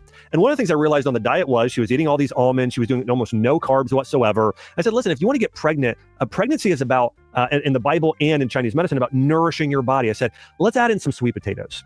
Let's add in some squash. Let's add in some rice even, and some things. You know what I bought yesterday? And I hate what they've done to my store, Whole Foods, okay? It's not because it's some snobby, rich thing. It's because you used to be able to have access to all kinds of stuff internationally at a much greater scale and more quality. And now since the overlord Bezos has bought it and taken it over, you can't get shit there. Did you know that? But I did manage to get some organic Japanese sweet potatoes. And I'm going to be cooking those up, if not tonight, tomorrow, shortly, to go with, I don't know, whatever side dish. I'm thinking about making pot roast, actually. I'm going to make some pot roast. I'm going to roast some chicken with some sweet potatoes and some broccolini, which is the younger, more Japanese version of a normal stalk of broccoli. Did you know that? They taste a little bit better, in my opinion. And they have a really high, markers for the anti-cancer properties that it dispels, which you can get the most inside of broccoli sprouts, by the way. Did you know that? Like 10 times the amount that you would from a normal piece of broccoli. So If you ever decide you want to take some of those sprouts and throw it on a piece of sprouted bread with a piece of cheese and tomato and avocado, oh my gosh, that's a good meal right there all on its own. Don't say anything, all you Southern meat and potato gravy eaters. I know, but obviously, if it was really all that healthy for you all the time, there wouldn't be such a cardiac epidemic, right? And 3 months later was able to get pregnant. And so, you know, I have seen a biblical diet, seen much, much greater results when you're following a true biblical diet over a paleo diet in almost every case. Here's the thing I want to mention again about food in the Bible. It was viewed as more than calories or fuel. It was intertwined with spiritual meaning, community, and divine connection. Eating was seen as an act of worship and relationship. And the Bible talks about when you eat, where it hurts. You want to focus. I'm hitting pea flesh where it hurts because I'm talking about gravy. And biscuits, and he's from the South, and I know, honey, I know it's good. I can make gravy from scratch. Country gravy, brown gravy, you name it.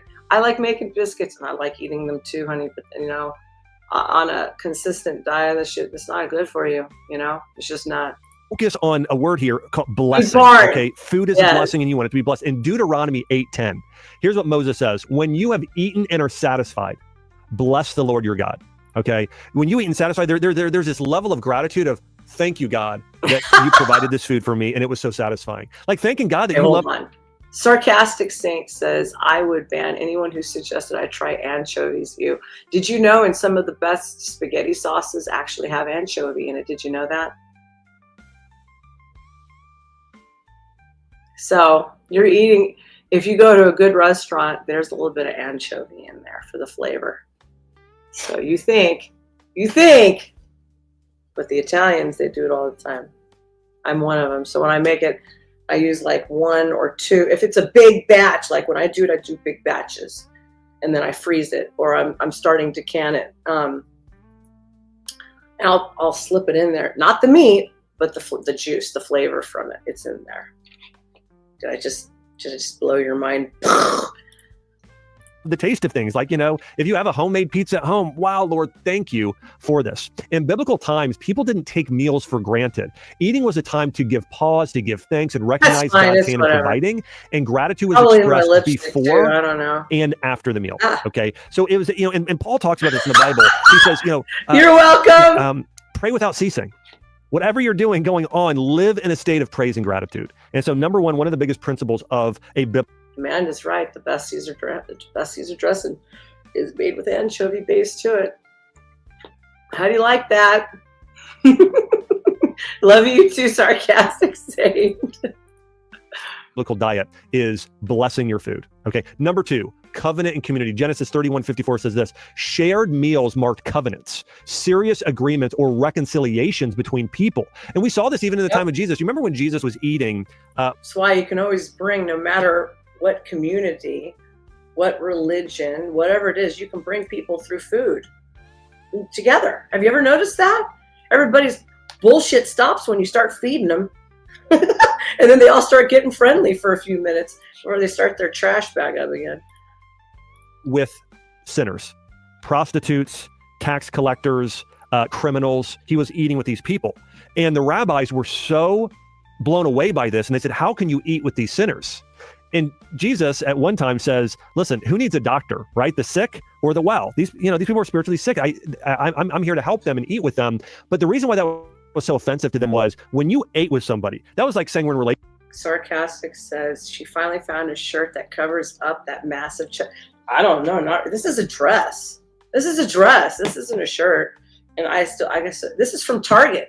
So if you got a problem with Target and you think I'm dressing just to like, you know, show something, you're absolutely out of your damn mind. This is a $25 dress from Target, and I'm stressing the buttons. Poor children, they might lose an eye if they're walking around me.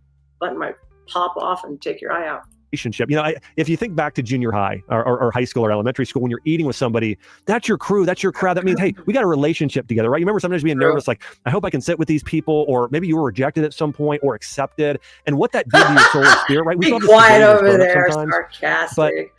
But eating with somebody, it really marked during that time, even more than today, a connection to that person and having a relationship.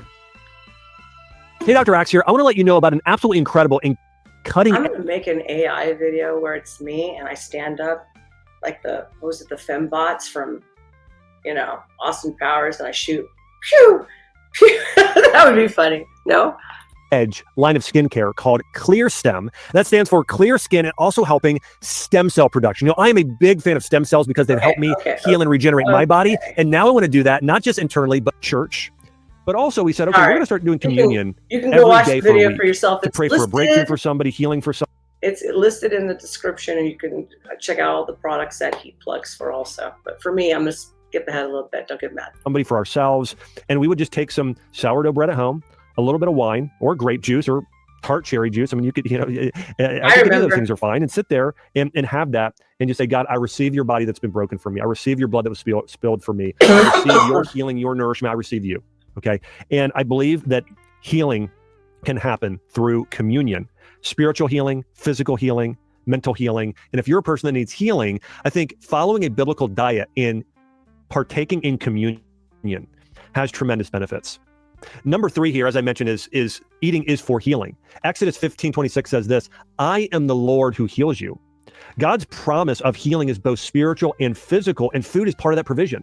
Many of the foods listed Christ even said, physician, go heal thyself. He said that too.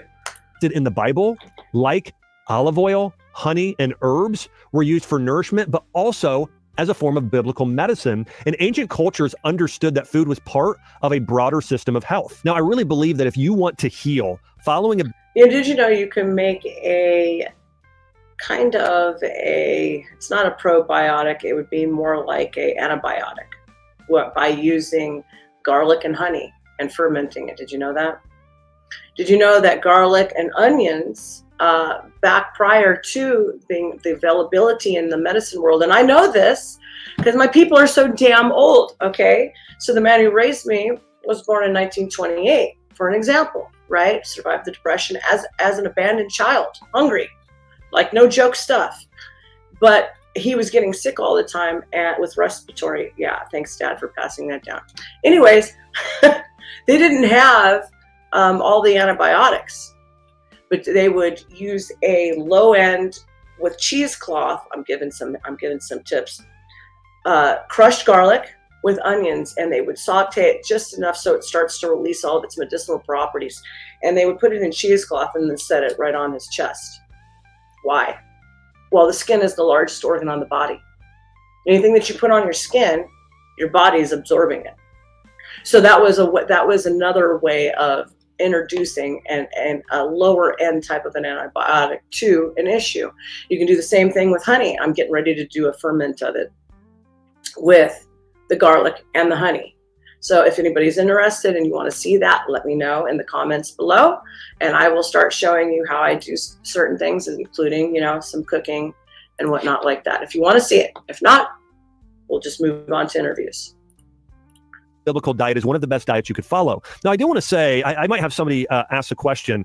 Okay, if somebody has cancer, okay, should they be eating bread? I would say this. In most cases, no. Okay. I do think that there is a time and a place where somebody has an illness and they shouldn't eat maybe a few of the foods referenced in the Bible. I mean, bread is probably the biggest one, and maybe beans and some of those things. But I would say that overall, for most... Because it's a carbohydrate. What does carbohydrates do in the blood? Converts to sugar in the blood. Same thing with alcohol. You drink alcohol, it's turning into sugar in the blood. I know you don't think so, but it is. So that's what he's referencing. So if you have if you have a condition like the C word, cancer or whatever, you want to mitigate as much inflammation as possible, and you want to cut out things that introduce inflammatory response and sugar, because why? It feeds off of that. You're feeding it. You want to starve it as much as possible. Most people, especially kids and people generally speaking, a biblical diet is the biblical principles of a diet are the best foods you could be eating. Now, I do think if somebody has cancer or a major, let's say, autoimmune disease, you maybe need to whittle down some of the foods and focus on just a few, maybe less foods for healing. I mean, I'll give you an example of this. My mom now follows more of a biblical diet. My mom will have sourdough bread. My mom will eat a lot of fruits and vegetables. She does pomegranate a lot. She does wild fish, does extra virgin olive oil as her main source of oil. But there are a few things. She eats my diet. Costs money to eat that diet, though. Try and prioritize it for yourself and for your family as much as you possibly can. do the best that you can with what you have. That are not referenced in the Bible that she eats as well or does. I mean, my mom juices some vegetables. My mom consumes a fair amount of coconut and a number of other things. So, and I want to say this too, if you think about it like this, the foods referenced in the Bible were referenced. Shane says, cancer, drink Guinness. It helps. Doctors recommend it, especially if you are on chemo, which, by the way, Guinness also has fish in there. I think it might be sardines. I could be wrong. Shane, can you re-elaborate? I'm pretty sure when I was reading about it years ago that there's some type of trace fish or something in there. Isn't that right? Let me know. For everybody who hates sardines with a passion. Primarily for those people at that point in time, a very specific group of people in the Middle East. Okay. Now we can learn from those writings as well and their scripture in terms of having a eternal impact that we should try and follow those laws. But I don't think only the foods referenced in the Bible are the foods you should be eating. And maybe some of those foods at times you want to keep out of your diet based on what we know today. If you have a certain type of illness or a food sensitivity or allergy, right? As an example, some of those things. I'll give you an example. I don't do well with a lot of dairy. Now I can do a little bit of the raw A2 sheep milk or goat milk, a little bit here and there, and I do fine. But if I would do it constantly every day, I start to get phlegm buildup even with the really good stuff. Now my wife and daughters, they just can eat it all day, every day. But I'm not one of those people. And so again, there's this also thing where God made you as a... My God, I remembered this. I can't believe I remember this. It's been so long. Shane says, yes. Is glass a fish-derived gelatin? I was right. I knew it. Thank you. Thank you. I knew that there was some type of fish derivative in Guinness, and that's what makes it kind of... I actually kind of like Guinness, but I think a little of it would go a long way. I don't really drink a lot of alcohol or any of that type of stuff, which is true. Everybody who knows me knows this. But every once in a while, I do crave beer. And you know, the weird thing is, every time I was pregnant, I craved beer. It was the weirdest damn thing ever. Just all the time, beer. I don't know why. No, I didn't drink it, but I sure wanted to. Like, it was really bad. Unique individual, and you also need to listen to your body, listen to the Holy Spirit, and figure out what you should be eating, what's best for you. I want to say this as well. Let's say the Bible wasn't written to the people of Israel. Let's say it happened in the Caribbean, in St. Lucia, okay, in this island in the Caribbean. The foods for those people that their body is most adapted to, they might need to eat more. Shane, I knew guys on the street in Hollywood. He was a massive alcoholic. His favorite drink, if it wasn't whiskey, it was Guinness. Man, he was pounding those things down like a lot. A lot. I don't know how he did it, but he did. Papaya and mango and passion fruit and ahi tuna and coconut.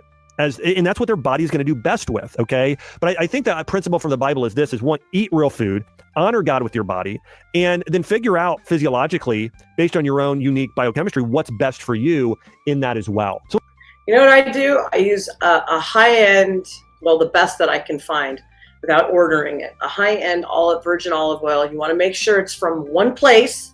You want to make sure and flip it over, because here's the new thing with olive oil these days, everyone. They are doing blends of oil in there, and then they're still packaging it and calling it olive oil. Okay, so you're gonna, this is all the whole new FDA bullshit. They even bought the term organic. Okay, so now organic and non-GMO isn't safe anymore the way it used to be. They've bought that too. But you want to flip it around and make sure that your olive oil is all coming from one source. It's not blended. It's all one area and one type of olive oil. One type of an olive.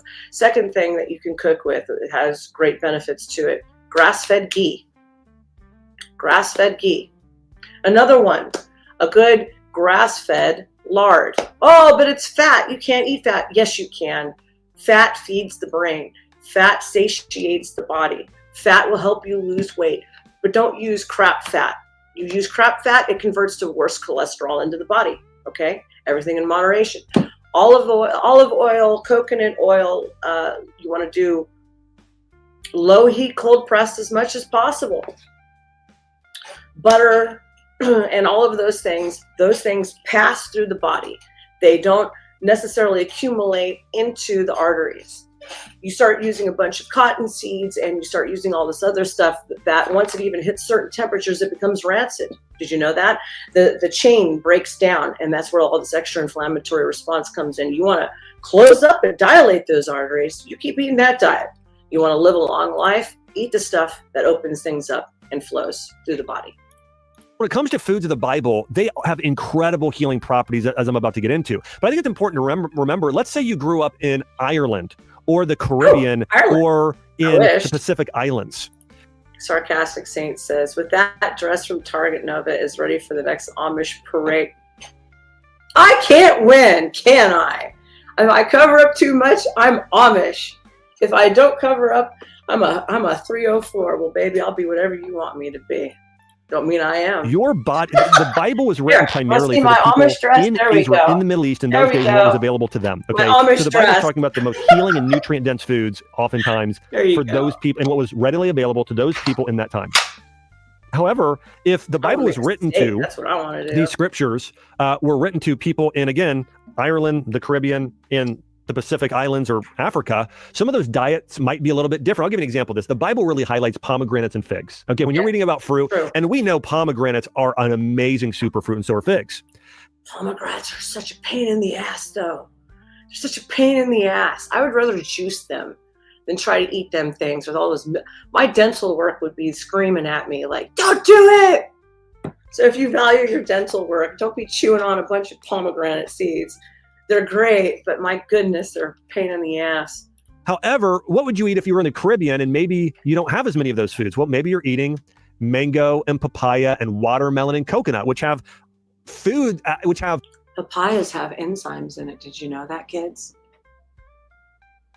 Natural enzymes in them. Goes all along with the whole fermented kind of thing now, doesn't it? And eating for your microbiome. Oh gosh, I love Hawaiian papayas. I don't like the Mexican ones though. Ugh, those long ones, they don't taste as good, but the Hawaiian ones taste really good and they're sweet. Nutrients that are better for that environment. For instance, coconut water and watermelon are the most hydrating of all fruits. And then mango, papaya, melons, those are also going to be very high. Those grow naturally in the Caribbean, just naturally grow there. Okay, those fruits don't grow as much in the Middle East. Okay, so dates, you can cook with you can bake a whole dessert with just dates and never add any other sweetener, and it comes out bomb. I once was doing nobody here is going to know what this is, but you could look it up. She's I believe she was Russian. It's called the GAD, GADD diet. And I had this one recipe from her where it was a bunch of chopped up dates and chopped up a couple raisins. Cardamom was in it, a bunch, which I love cardamom. I've got the best recipe for chai tea, by the way, straight from this Indian dude that I knew. It's good. I'm going to make some tonight for tomorrow. But added a bunch of those spices to it, and you bake it together with butter. Oh, my God. You thought you died and went to heaven, kids. You can seriously cook simplicity, and it would be delicious, and you're nourishing your body at the same time. Honestly, we need to get out of this mentality of instantaneous satisfaction of fast food. I mean, of course, sometimes when you're out, you got to do what you got to do. But for the most part, we got to get out of the instantaneous idea of everything needs to be ready and right this second, and everything has to be super duper elaborate. No, you can cook really simple, and it'd be absolutely delicious, and everybody would be happy, and it's great for your body. These people, they have their form of figs and pomegranates, but they're actually foods for that environment that allow them to be even healthier in that environment they're in. Does that make sense? I can't stand the spice either. In Ireland, it's probably going to be potatoes and apples. Okay, yeah. Those foods that grow there more naturally. Yeah, potatoes saved the Irish from starvation at one point. Una, love, welcome in. We're glad to have you in here. We're talking about health stuff today. You want to start the screen off at the end. At the beginning, I've introduced my doctor in innovative medicine and anti-aging and the benefits of it. That climate. If you go to the Pacific Rim, more seaweed. Seaweed's not referenced in the Bible, but those are foods that bring great nourishment to the people. Iodine. So if you want to know how I healed my thyroid, was through a high-end, all heavy metals removed, all BPA removed, iodine from really high quality area and seaweed. That's where you get it from. So don't turn away from the Asian foods or Asia Minor, eat your seaweed. Your body will thank you. Of Japan, right? So I think just knowing that following the biblical diet based on principles, getting a lot of those foods in your diet, but then having whatever region you live in, because people don't fully understand this most of the time. Oftentimes we don't fully understand this, but eating locally is one of the greatest things you can do to be healthy, because those foods grow there. God is so good. He's like, okay, you're living in the Caribbean islands. You're going to sweat more. You're going to get more sun. You need to be more hydrated. So I'm going to have foods grow like coconuts and watermelon in that region, and pineapple, to keep you more hydrated. Kimchi is extremely healthy. Also part of the fermented foods that I started off talking about. Now, I make ferments at home. Ferments are very simple. You just add a high quality salt to water and whatever vegetable that you're doing, but it has to be good quality salt. I can recommend one, and it would be Redmond's real salt, which still comes out of mines that are untouched out of, what state is that? Where all the Mormons are. what? Utah! In the Utah mines. It's getting to the point where you're going to have to turn to mines in order to get good quality, unless you know exactly where that iodine is coming from out of the sea. A lot of it is polluted now, unfortunately. I can only imagine YouTube is going to be like given like not a strike, but like a advisory at the end of this. It's going to be so lame, but whatever. Okay. You see what I mean? And so it's important to understand that, along with following a biblical diet. Pink Himalayan salt is good as long as you know where it's coming from. Okay. I used to buy it also, but because it's coming out of the water in certain areas, it's going to be laced with nothing but infused with BPA. So you want to make sure it's coming from an area that has little to none of that crap, and that's where it's being sourced from. Otherwise, I would say yes, because that's what I used to do also, but I don't do that anymore either. So I want to jump into the foods most referenced in the Bible. And these foods were unprocessed, they were nutrient dense, they were seasonal, they were highly anti-inflammatory. And the first thing to remember is foods were eaten seasonally in the Bible based on availability. So your diet would be changing regularly based on what's in season. Okay. Now this diet you're going to see is high in. It is, because the labels can get, it's like when you give to a charity in a way. The FDA has made it so it only has to have, I think, 5-10%. So some low end number of that derivative of what it's advertising that it's supposed to be. So you want to do your own due diligence and research where you're buying things from. I can help out with that, but I have to be careful because of the claims that people would want to make that I am suggesting. Fiber, high in polyphenols, high in antioxidants, high in amino acids and healthy fats. And these are linked to longer lifespan and the reduced risk for disease. I would say this is like one step beyond the Mediterranean diet in a lot of cases. Studies show that diets resembling a biblical diet, like a Mediterranean diet, reduce the risk of chronic diseases. In fact, people who follow a Mediterranean diet, which is probably the closest thing to a biblio diet, have a 25% reduction in mortality, lower risk of cardiovascular disease risk by 31%, improved cognitive function, so reducing Alzheimer's risk by 33%, lower inflammation markers, lower. What did I start off by saying? I said, if you're doing the paleo diet, you are doing damn near, not quite, but pretty close to a biblical diet and or a Mediterranean diet. They're all synergistically in the same ballpark. Oxidative stress markers, lower levels of obesity, lower levels of metabolic syndrome, lower levels of cancer. So much, much healthier people. And another question I get is, what is the difference between a Mediterranean diet and a biblical or the biblio diet? And I would say the real difference there is, number one, is the heart, right? You are eating to glorify God with a biblical diet.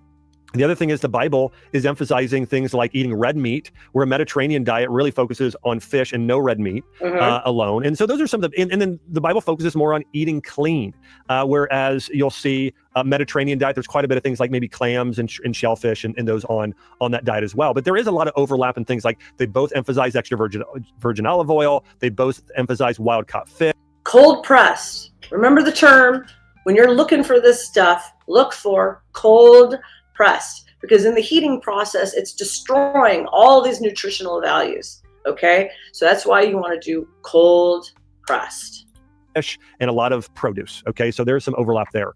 Let's walk through the most referenced fruits in the Bible. Number one of the most referenced foods are figs. Figs are referenced at least 60 times. We know that figs, this is interesting, in Roman culture, which Jesus really grew up in this interesting culture of Hebraic and of Roman, okay?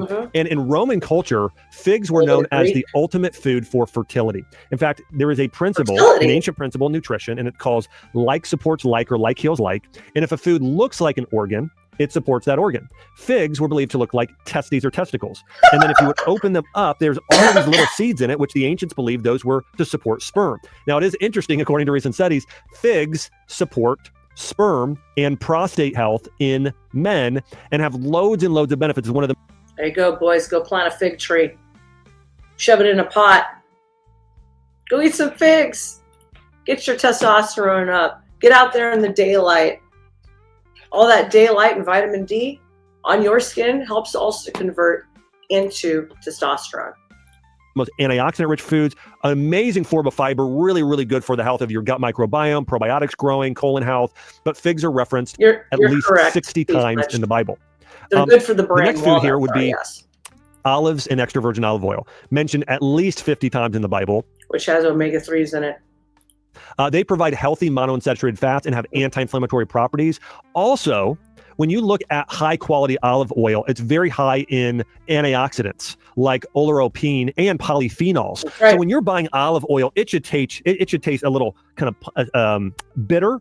It should be full of flavor, a really, really strong flavor. And olive oil was used as a main cook. You know what? Now, olive oil, even though you can cook with it, I would say I wouldn't go past a 350 point. You could possibly get away with 400, but I like to, olive oil is mostly designed for a topper, okay? Wasn't necessarily made for all this heavy, high heat cooking that we like to do, especially today. So, you know, if you were roasting something lower and slower back in the day, that's great. Once you hit certain degrees with certain oils, this is where the chains and the breakdown of the DNA start to affect the body. See, Amanda knows exactly what the hell I'm talking about. It's your turn, boys. So did you know that with a good quality coconut oil, you could brush your teeth with that and it pulls all the impurities out of the mouth? Did you know that? You might want to do it at least once a week, about 3 minutes to 5 minutes a day. It can also help make your teeth whiter.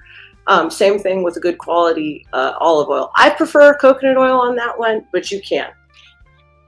Oil. It was also used in lampstands. It was used for anointing. In fact, there was an oil called the Holy Anointing Oil, which was an olive oil base, and that's referenced in Leviticus 24:2. And so we see olive oil and extra virgin olive oil referenced many, many times there in the Bible. And we know, I truly believe that olive oil is the healthiest oil you can use for cooking. Now, there was a study that came out many years ago where they said, well, olive oil has a lower smoke point, so it's not the best for cooking. A later study came out. This was just I haven't even really watched this video. I want everybody to know this. I really haven't. This is all of my years of education and enacting what it was that I was preaching, okay? So the mere fact that he's hitting talking points that I did this whole opener and stuff with, that's right, baby. I still got it. A few years ago that said, well, just because it smokes a little bit does not mean that anything is that's going to be bad for you. It's not changing the fat itself. And so olive oil is still probably the best fat or oil for most cooking. Now, I'm not talking about deep frying here like you do falafels or a turkey in, but actually if you're sauteing vegetables or doing most cooking, even things like if you're making chicken parmesan at home, olive oil is still the best oil, and I believe it is the single best oil to cook with for most people. The next best, or what some people might do well with as well, would be like a coconut oil would be the next best in my professional opinion. But again, olive oil, loads and loads of benefits there for your health, and the healthiest oil that's referenced in the Bible. And then number 3, coconut oil. You can also use it on your skin. Has antimicrobial benefits in it. However, some of us with oily skin, like myself, will still break out if I use too much of that crap. So if you have a tendency to break out, I would not suggest you just turn over and just start heading on with all this coconut oil and olive oil. It might make you break out, especially as you're cleaning out your liver, okay? Just a heads up. Pomegranates, mentioned at least 20 times in the Bible, packed with polyphenols, which help reduce oxidative stress, boost cardiovascular health. You know, pomegranates are the number one food that is high in something called urolithin, that can lead to something in your body called urolithin A. So pomegranates are very high in allegic acid. Allegic acid is an antioxidant that when it gets in your gut microbiome can be turned into urolithin A. And this is known as the best form of fuel for supporting mitochondrial health and something called mitochondrial biogenesis and mitophagy, which is the cleanup of your mitochondrial cells. And this is really good for energy and cell energy production and fighting cancer and reversing heart disease and overall just boosting your energy, supporting hormonal health. So pomegranates are maybe the number one longevity food in the entire world, according to some studies. Okay, so pomegranates are prized there in biblical cuisine and biblical medicine. And also they were a sign in the Bible and they're symbolic of righteousness and fruitfulness in your life. I would use an auger, once again, I would use an auger, a slow auger juicer. Just saying, I ain't chewing on all them seeds. I ain't doing it. It'll mess my dental work up. No. Okay, so a rich and fruitful life, pomegranates there. And those are referenced in Exodus 28, 33 through 34. Number 4, raw and fermented dairy are referenced numerous times in the Bible. Now we see some sort of milk or cheese, curds, and those sort of foods are referenced at least 20 is the bare minimum. It's much higher than that. But the Bible references to things like cheese, curds, things like milk. We know they provide a great source of protein and calcium and fats there as well. And it's important to remember that those cows in those days or those animals had something only called A2 milk. Okay. Today, most cow's milk has A1 milk, which is highly inflammatory due to the genetic breeding. You know how historically we ate einkorn wheat or an ancient form of wheat, but then we hybrid.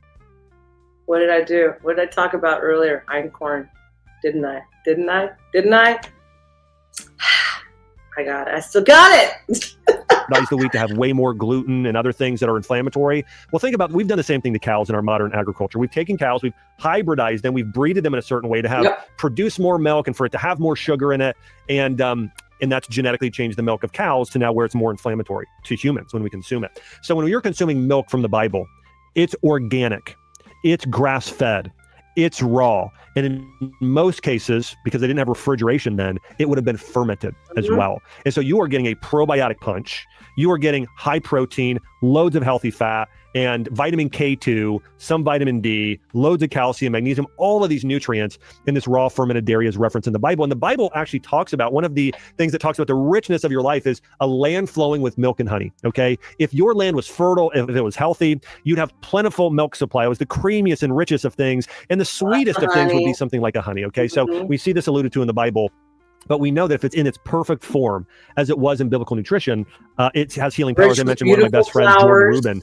Jordan had ulcerative colitis and Crohn's disease. You want to know the number one food he ate, almost the only thing he ate that cured inflammatory bowel disease. By the way, he was so sick, he lost 80 pounds and was in a wheelchair. Was so sick, they thought he was going to die. Got down to like 110 pounds when he was 195. He ate raw, organic, grass-fed goat's milk kefir or goat's milk yogurt every day. And actually, Jordan met a man who was actually trained by Jack LaLanne. You remember the famous Jack LaLanne? Who was taught by Paul Bragg. You know, the apple cider vinegar you like so much? It's called Bragg's. Everybody who knows me and talks to me behind the scenes, what's the number one thing I tell all of you to get? Bragg's apple cider vinegar. Why? Because it has the mother in it. The mother is still in it, which means it has enzymes and stuff in it. And it doesn't taste as nasty as, like, say, God, I'm not going to get in trouble for saying a brand name, am I? Like the H starts with an H, ends with a Z. I don't know if I can say it. So none of that stuff. All it is straight acidity. There's nothing in it. You'd be better off you can make your own vinegar. You really could very easily. Just use damn near any fruit. Apples are usually the easiest and most plentiful to do, and some water. Let it break down. I'll do a thing on it later. If you guys are yes, that one. Yes, that one. Just saying. By the way, if you have issues with food poisoning, you dilute, say, a tablespoon to 2 tablespoons with about 6 to 8 ounces of water, and it will kill the bacteria in the gut. It will help you get over it way quicker and or stop the vomiting. So just letting you know, this is not an old wives' tale. It's legit. Vinegar.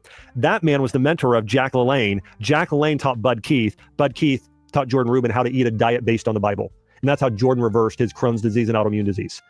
And the things he ate the most was, number one was, as I mentioned, was this raw fermented dairy. And he also ate some other foods over time, like bone broth and wild caught salmon and some other foods there as well. Okay, number 5, raw honey. This is mentioned over 20 times in the Bible. It symbolizes nourishment, abundance, and divine provision. Honey exhibits strong antimicrobial activity and also helps handle pathogens and breaks down biofilms and supports the growth of good bacteria like probiotics. Raw honey is also, when you look back at the food that can last the longest of all food, the food with the greatest longevity of itself is going to be honey. They went back to tombs 3,000 years old and found honey still good in the jars. Think about that. Any other food would disintegrate. Honey has a property to where it actually can keep the perfect level of moisture. This is why if you ever have a scar or you ever have an area where you have an open wound and you want to keep it from getting infected, use honey because it has antimicrobial properties. It was like ancient Neosporin, only 100 times better without the antibiotic side effects, okay? Put honey on the area, and honey maintains the perfect moisture level for it to heal. This is why it's also the greatest thing to reduce scarring, because part of scarring happens because it doesn't have enough moisture or has too much bacteria in the area. It's not nourished enough. And so raw honey is the perfect thing for helping prevent scarring with injuries.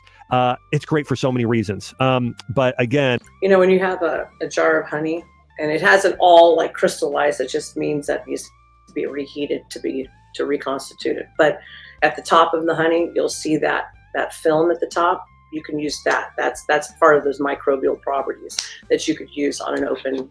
I wouldn't do it on a super deep wound, and it better be a high quality honey. Otherwise, it's just going to be trash. There ain't going to be nothing there. It was used as a form of medicine in the Bible and a form of something to help heal the body as well. But remember, not too much. It does have sugar. However, when you look at the studies, it affects your body way, way less in terms of a glycemic load than, let's say, even a coconut sugar or a cane sugar. Even those are organic, honey is better. Honey's better than maple syrup. Honey's better than coconut nectar, has more benefits, and it actually acts in some cases as a natural immunization. Raw local honey has been shown in studies to reduce allergies over time because it has over 200 different types of pollen. When you consume it, it actually helps your body better adapt to local allergens, strengthening your immune system. So there's many benefits. And we know anyone from Samson, reference eating honey to being referenced in the book of Ezekiel and many. No, Amanda, say it's not so. They sold out after all these years, 100 years of making that stuff. They sold it to, Amanda said, ever since the Bragg's company got sold to Katy Perry and Orlando Bloom, people say they are watering it down to make more money. I've not heard this. I'm very upset if this is true. Probably true. So I'll check it out and I'll let you know. Because I usually buy mine in the big liters and it lasts forever. And I'll make my salad dressings and stuff out of it. But mostly, like, you can drink apple cider vinegar like my dad did, and it will actually help your metabolism burn through fat. Believe it or not, it also helps you with your acid reflux. Acid reflux is more of a issue of not having enough of the enzymes and whatnot to break down your food than it is too much. Other books in the Bible, we know John the Baptist, of course, ate raw locusts and honey as well there in the wilderness. Okay, number 6, fermented or sourdough bread is mentioned over 400 times in the Bible. It was the staple of the ancient diet. Again, often sprouted and fermented, made from whole grains, and typically grains like barley, spelt, wheat, and millet. And fermented grains support gut health. They increase nutrient absorption and may improve digestion. Grains have gotten a bad rap because grains are so different today than they used to be. 99% of bread that you're buying in your grocery store today is white bread or wheat bread. And the wheat is hybridized, so it has very, very little level of nutrients. So here's what happens. One, when you buy grain, typically it's grown in soil that it has very little nutrients. So it's already low in nutrients. Then it's harvested and ground, but then it sits for a while. So then the nutrient goes down more. And then it's not sprouted and it's not fermented. And so there's all of these issues with grains now, and it's sprayed with things like glyphosate. If you're doing real grain, you're harvesting it, you're then grinding it and making bread right away. Okay, so those grains are still alive and living. And then, again, right before you make the bread, they're soaked, then they're dried in the sun, so they sprout, which creates more nutrients. And then they're fermented, which actually breaks down the gluten and some of the sugars, starches in grains. And then basically you're absorbing everything in it.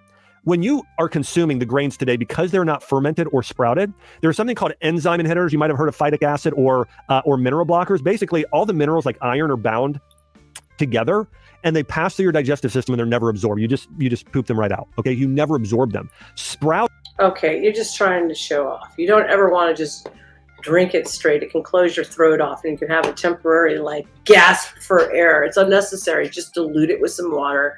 You can add honey to it if you want for extra properties and or taste. Just a little bit goes a long way. You can make it cold. I like mine kind of cold. It tastes the best. It actually doesn't taste bad at all. It can actually taste really, really good if you don't overdo it. My goodness. Or fermenting unlocks all the nutrients, the iron, the B vitamins, the calcium, the magnesium. It unlocks them. And now, is that what your day said last night? Warm and drinking straight, buddy.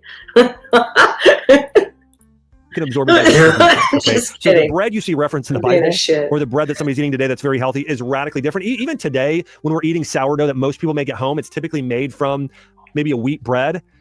But even when you're comparing wheat, the grains they were using at that time, like barley and millet, those are more nutrient dense most of the time than the others. So again, I just want to say this biblical bread was much, much more nutrient dense in a lot of cases. Number 7 is fish, okay? Of the most referenced foods in the Bible. Fish is referenced at least 20 times, especially in the New Testament. We know fish, of course, is an excellent source of protein, omega-3 fatty acids, very easy to digest, loads of benefits there. Certain fish also have antioxidants like astaxanthin. So lots of benefits there. We see Jesus, the foods he's referenced eating the most are bread and fish. Nightlife. Okay? And we see it both before his death and after his resurrection. So we see this as an amazing food with loads and loads of benefits. One of the top foods my mom ate to heal from cancer and reverse her conditions was wild-caught salmon. So fish is great. Number 8, red meat. Lamb, goat, beef. These are regularly mentioned in feasts and offerings. They're nutrient dense. Now, there's a couple animals that haven't been screwed around with too much still. You want to know what they are? Sheep. So if you're not used to it, but you can get yourself used to the gamey, it's a little more gamey in flavor, but it's very healthy and it's not been messed with on a GMO level, okay? Genetically modified. Same thing with turkeys, all right? Goat is one of them. I'm not eating a goat though. No, thank you. So sheep, you can do that, but you're gonna have to do grass-fed. And know where you're getting your beef from. This is really getting monotonous. I know. It's like we have to fight for everything now. You literally do.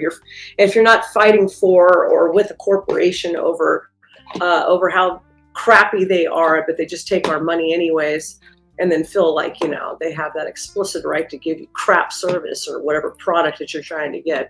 You're fighting for your food. You're fighting for everything now. So just get it solidified in your mind that this is how it is and this is where you're going to have to go and get in and dig your heels in, kids, and get on with it. It's satiating. Red meat, if it's done right, is really high in protein. It's really high in healthy fats. It's high in iron, zinc, and B12. So these are very good, especially for women, to help renew and rebuild their blood. For men, for strength and building testosterone. Yeah. So red meat is something people need to eat more of. But again, it's referenced oftentimes when you read about Solomon and his daily provisions and what he was eating, it was a lot of red meat, like lamb on a regular basis. And so again, red meat is and listen, red meat is one of the most villainized and outlawed foods, in whether it be a vegan diet or even a Mediterranean diet. The Heart Association, what they recommend, red meat in the Bible is very different. Again, it's totally grass-fed. It's leaner. It's healthy, and again, it's something that's a big part of it. And it has a higher omega-3 to omega-6 ratio. What's the big deals?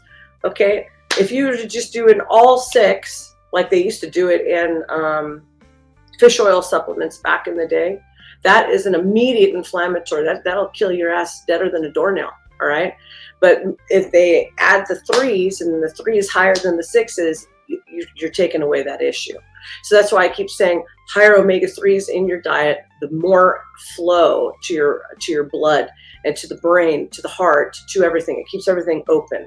It also actually, if people didn't know this, it helps with arthritis. Okay, it also helps with that. Diet. Do you have unexplainable illness, hormone dysfunction, weight loss resistance, brain fog, and you're tired of being dismissed when you know something isn't right? Well, get my at-home testing of targeted biomarkers, including hormones, thyroid, and metabolism, probably over 20, bitter herbs. And what would happen oftentimes in the use these as seasoning foods, sometimes though they would take extra virgin olive oil and herbs, bitter herbs before a meal, and eat those sometimes by themselves or with a little bit of bread.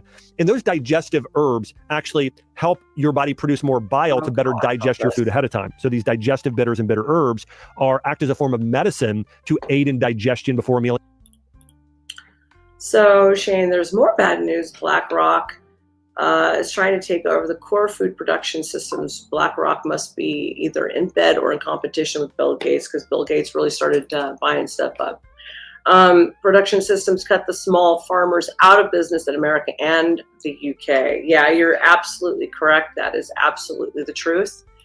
And, if you wanted to buy a grass-fed beef, buying it in bulk is still cheaper than trying to do it from the stores, but be prepared to that if you're going to do a quarter to a half is still runs you around $2,600.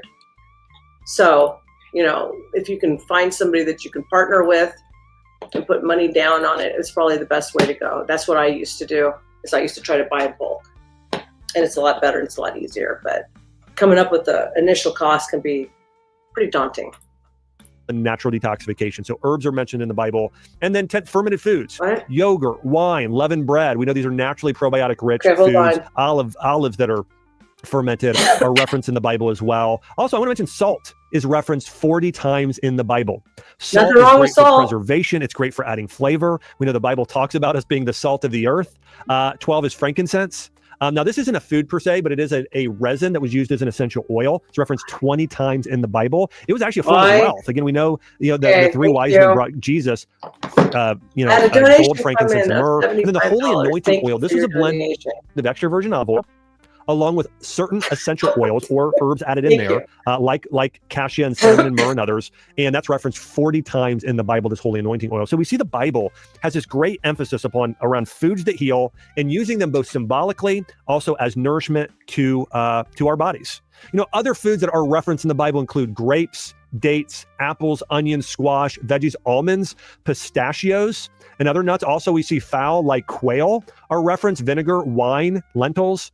There's actually a point in Timothy where Paul tells Timothy, Thank you. Stop drinking only water and use a little bit of new wine because of your stomach and your frequent illnesses. Think about a little bit of new wine. What's that like? Okay, a little bit of new wine would be like, let's say you take a tablespoon. And by the way, I'm not sure if wine and new wine, if that's just wine or if it was a specific type of wine, maybe it's longer fermented, so it's more like a vinegar.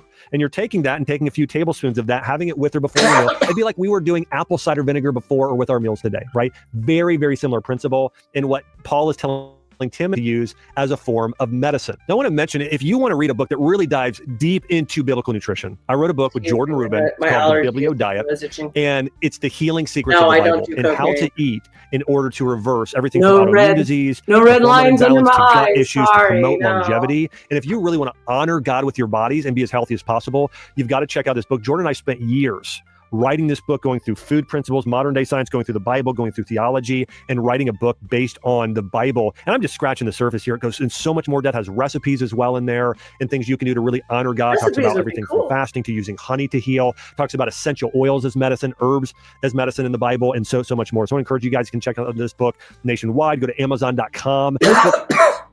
He's right, and I still have laryngitis. The worst thing about me is every time I get sick with anything, I get bronchitis. And because of all the post-nasal drip and all of that stuff, unlike some people who talk about being in fights, I've been in them with broken noses twice. Thank you very much. I'm not going to tell you where to look to see it, but I have had it, and it all goes this way, and then I lose my damn voice, and I need to go see an ear, nose, throat guy. But now that I'm in a different state, trying to find everything all over again is the biggest pain in the ass, especially when I'm being confronted with more industry, government-ran medical board around me. I mean, you can say whatever you want about California. At least there was more diversity and the ability to find different things closer. Now that I'm in a different state, I'm having a hell of a time finding anything. I'm going to be having my doctor, Dr. Mark Darrow, also for doing prolotherapy and stuff. Also, he'll be joining soon. You're going to love that guy. He's got a great sense of humor, and he used to be a traditional surgeon who then discovered what the medical field has been trying to keep under wraps for more than 60 years. Prolotherapy has been around for a long, long time, but nobody wants to talk about it, and every doctor will push you away from it, just like all the traditional doctors. If you talk about the things Deanna is talking about, the things that I talk about, the things that I know, and have gotten into knockdown, drag-out arguments with the medical field and doctors behind it, they will always push you away from it and say, oh, you don't know what you're talking about. This is a con, this is a farce, this doesn't work, that doesn't. No, they're bullshitting you. You know why? Because everything runs in tandem.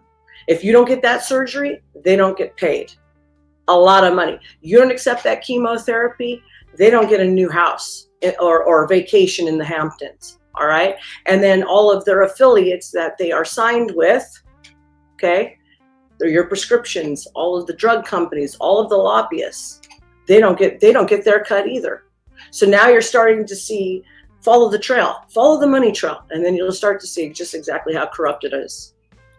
Comes out next month. So I want to encourage you. I would appreciate, I know Jordan would appreciate you guys supporting us in the launch of the book and buying it. We guarantee it's going to be the best book you've ever read on biblical health. Everybody's got a book. We're really excited. And I think you're going to be as well. Okay, so here's what a typical biblical meal could have looked like back in ancient days. Barley or spelt bread, often leavened, sometimes dipped in oil or vinegar or both. Grilled or broiled fish, like could be not just any vinegar, usually a balsamic vinegar.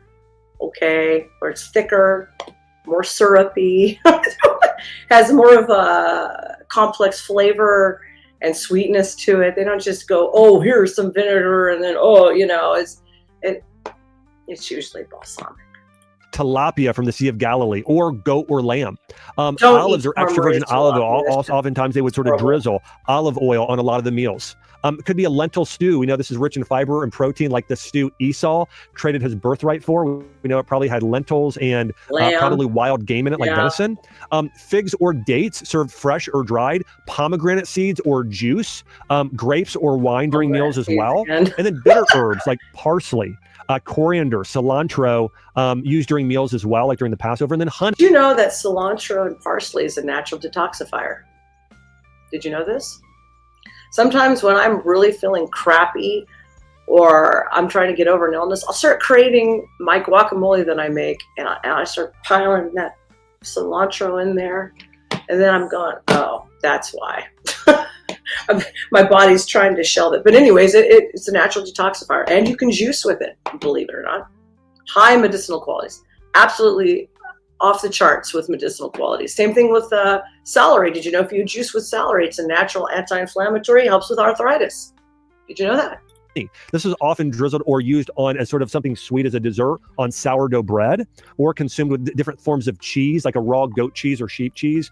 They're mixed with honey. So desserts, they didn't have, tiramisu or dark chocolate bars. Probably they might have had access to a little bit of dark chocolate, but for the most part, they would have had things like fruit and honey and bread and cheese. That would have been their dessert during those times. Now, I want to give you an example of what biblical figures actually ate, in the Bible. And so here's Jesus. Jesus ate fish and leavened. Yeah, sugar cane wasn't necessarily available back then. So all the alternative things like dates, honey.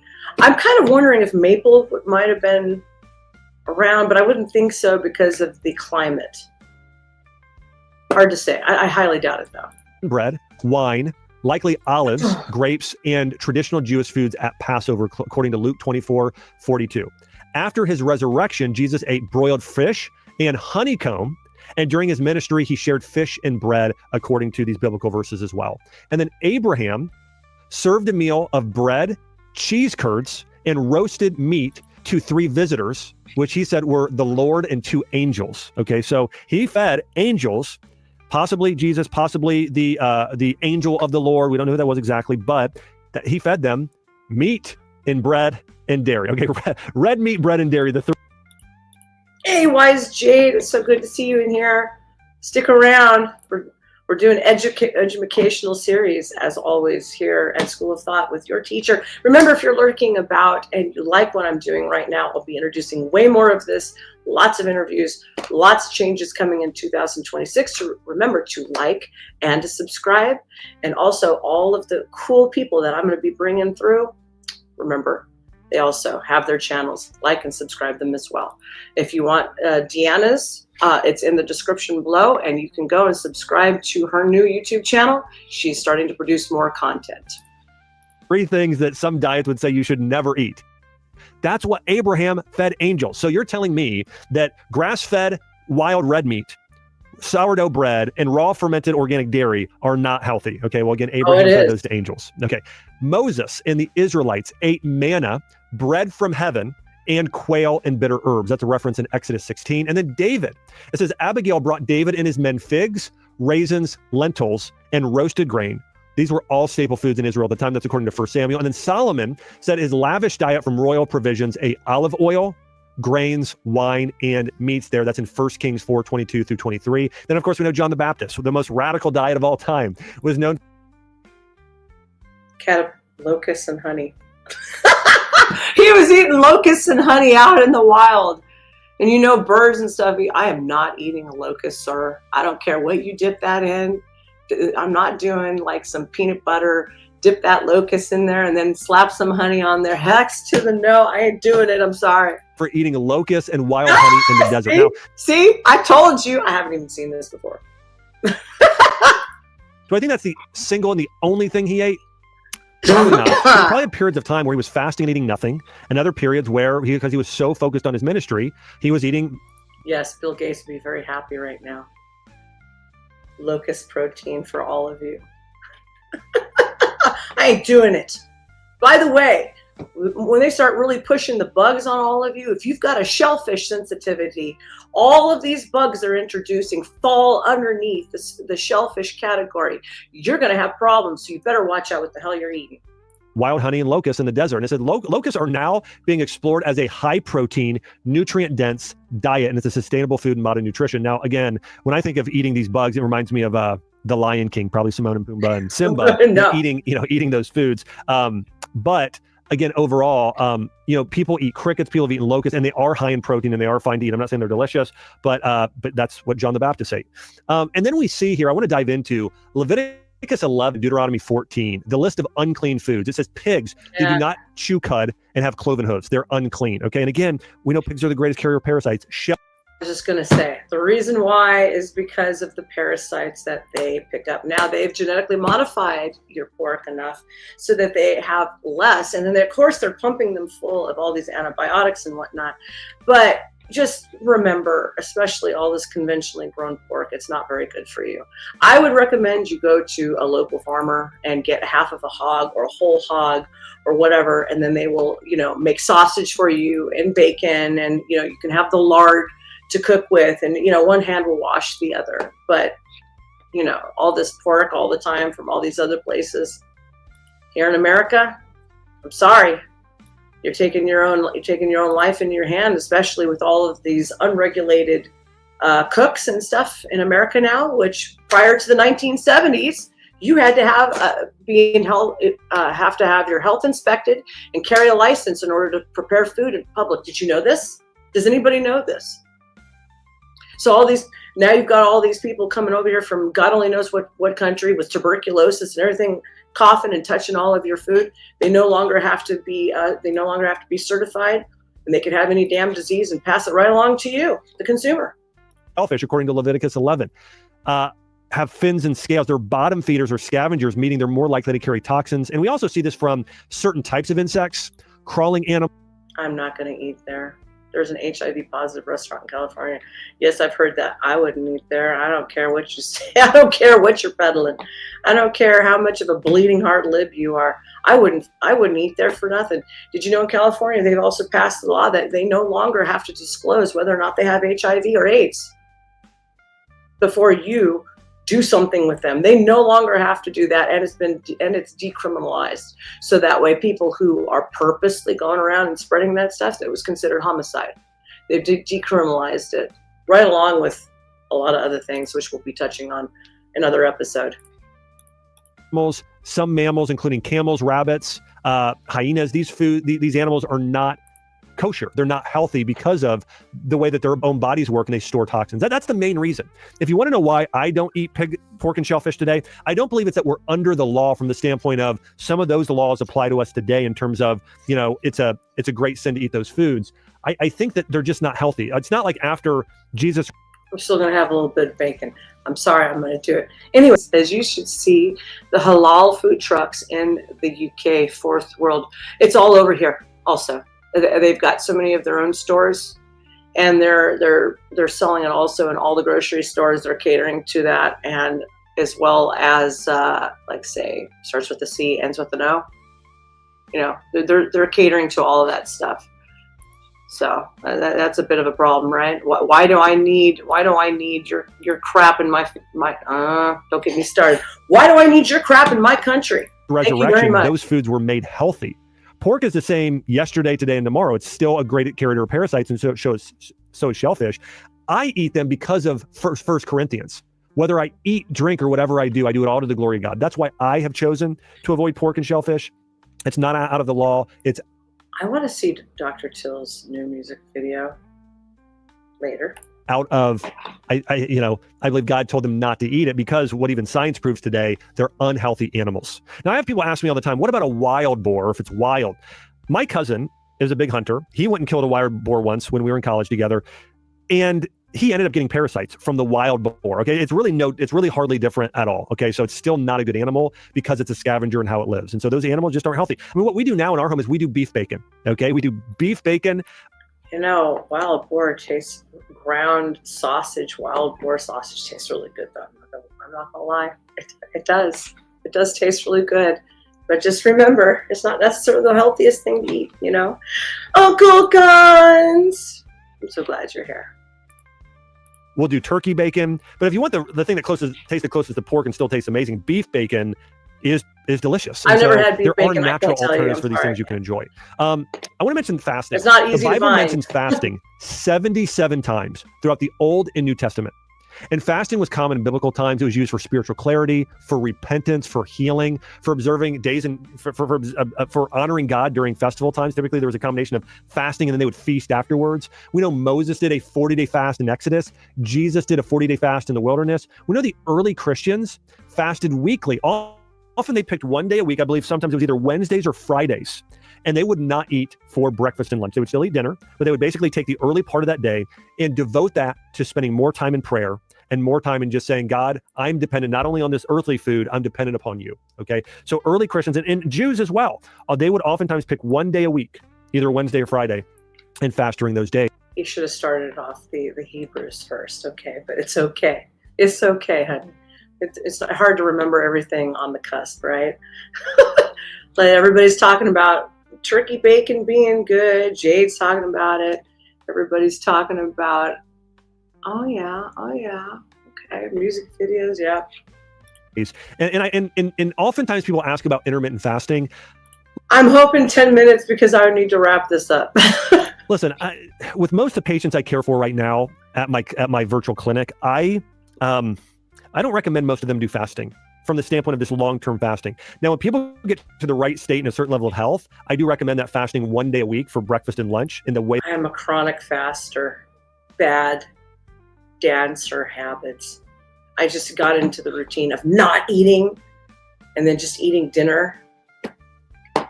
It's a bad habit. Women should not fast as much, okay?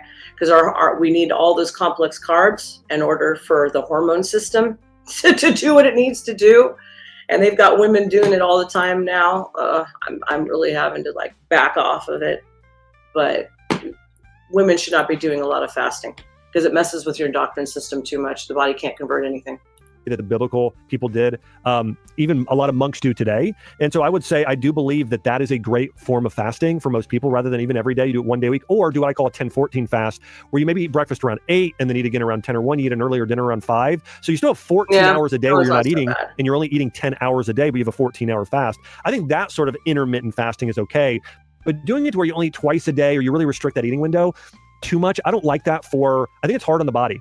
And the only time I think the Bible tells people not to fast, I think if it was known during that time, rabbis would say, listen, if you are really an elderly, Excuse me. or if you're pregnant or have a certain thing going on, you shouldn't fast at this time. Okay. So when you read about fasting in the body, a lot of people fasted, but certain people with certain conditions, again, like pregnancy, they weren't fasting. Okay. So it's, I think, important to understand that as well. But fasting has loads and loads of benefits. Number one, for promoting autophagy, which is cellular cleanup, for improving insulin sensitivity and brain function, for longevity and reducing metabolic disease. But I think people that are weak and feeble, it may not be the best thing for them to do. I think if somebody's really, like, let's say overweight or diabetic, needs to lose weight, and men especially, do much, much better with fasting. So I do think fasting in order to honor God is great. I do think considering doing a 10-14 fast, or doing just a 1 day a week fast and still eating that day, just not breakfast and lunch. And maybe if you're really ill, maybe you're just sipping on some bone broth. So you're getting a little something, and then you're eating a dinner that's really healthy. Tell me what you mean by doing as well. But we do know fasting. There's numerous studies on its benefits. In biblical times, again, a big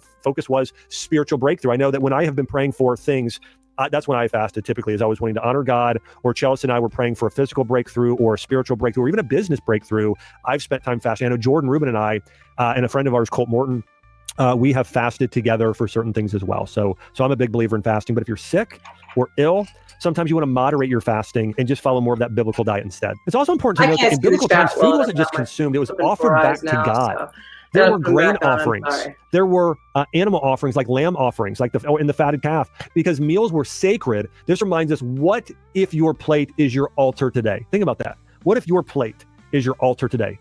What would you offer? When you think about eating, don't ask the question, what can I get away with? Or what is the thing that can be most satisfying to my sweet tooth right now? Instead, think this. What is the thing that I could put on my plate right now that would bring the most glory to God, that would bring the most health to this temple that God gave me? I think the more we can operate with that, the healthier you'll be. If you sit there and think about, okay, what can I eat that's really biblical in nature? Okay, I'm going to go and get some pomegranates. I'm going to go get some figs. I'm going to start using a really high quality extra virgin olive oil. I'm going to start buying animals that were ethically sourced, that are grass-fed, that are organic, maybe that aren't treated like trash and tortured before they got feelings too. God never said that we were to mistreat our food. He never said that. So get that in check. Kosher, or that follow more of those biblical principles. So eating in that way to honor God with your body, I think is so powerful and so healing. You know, the Bible's first sin was about food. The fall of Eden was based on a single bite of food. This shows how our powerful relationship to food. Think about that. The first sin was tempted by the tree and taking a bite of that fruit. The first sin.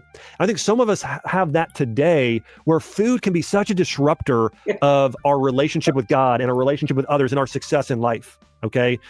Being able to have the discipline and the spiritual awareness of what food is and how it can affect our body. Okay, I think we get the point. Okay, food is important, not just to your body, but to your mind and your mental state. The more depleted you are, that's where other issues can come. Did you know that HBO did a special, my goodness, I think it was around 2015, somewhere in there.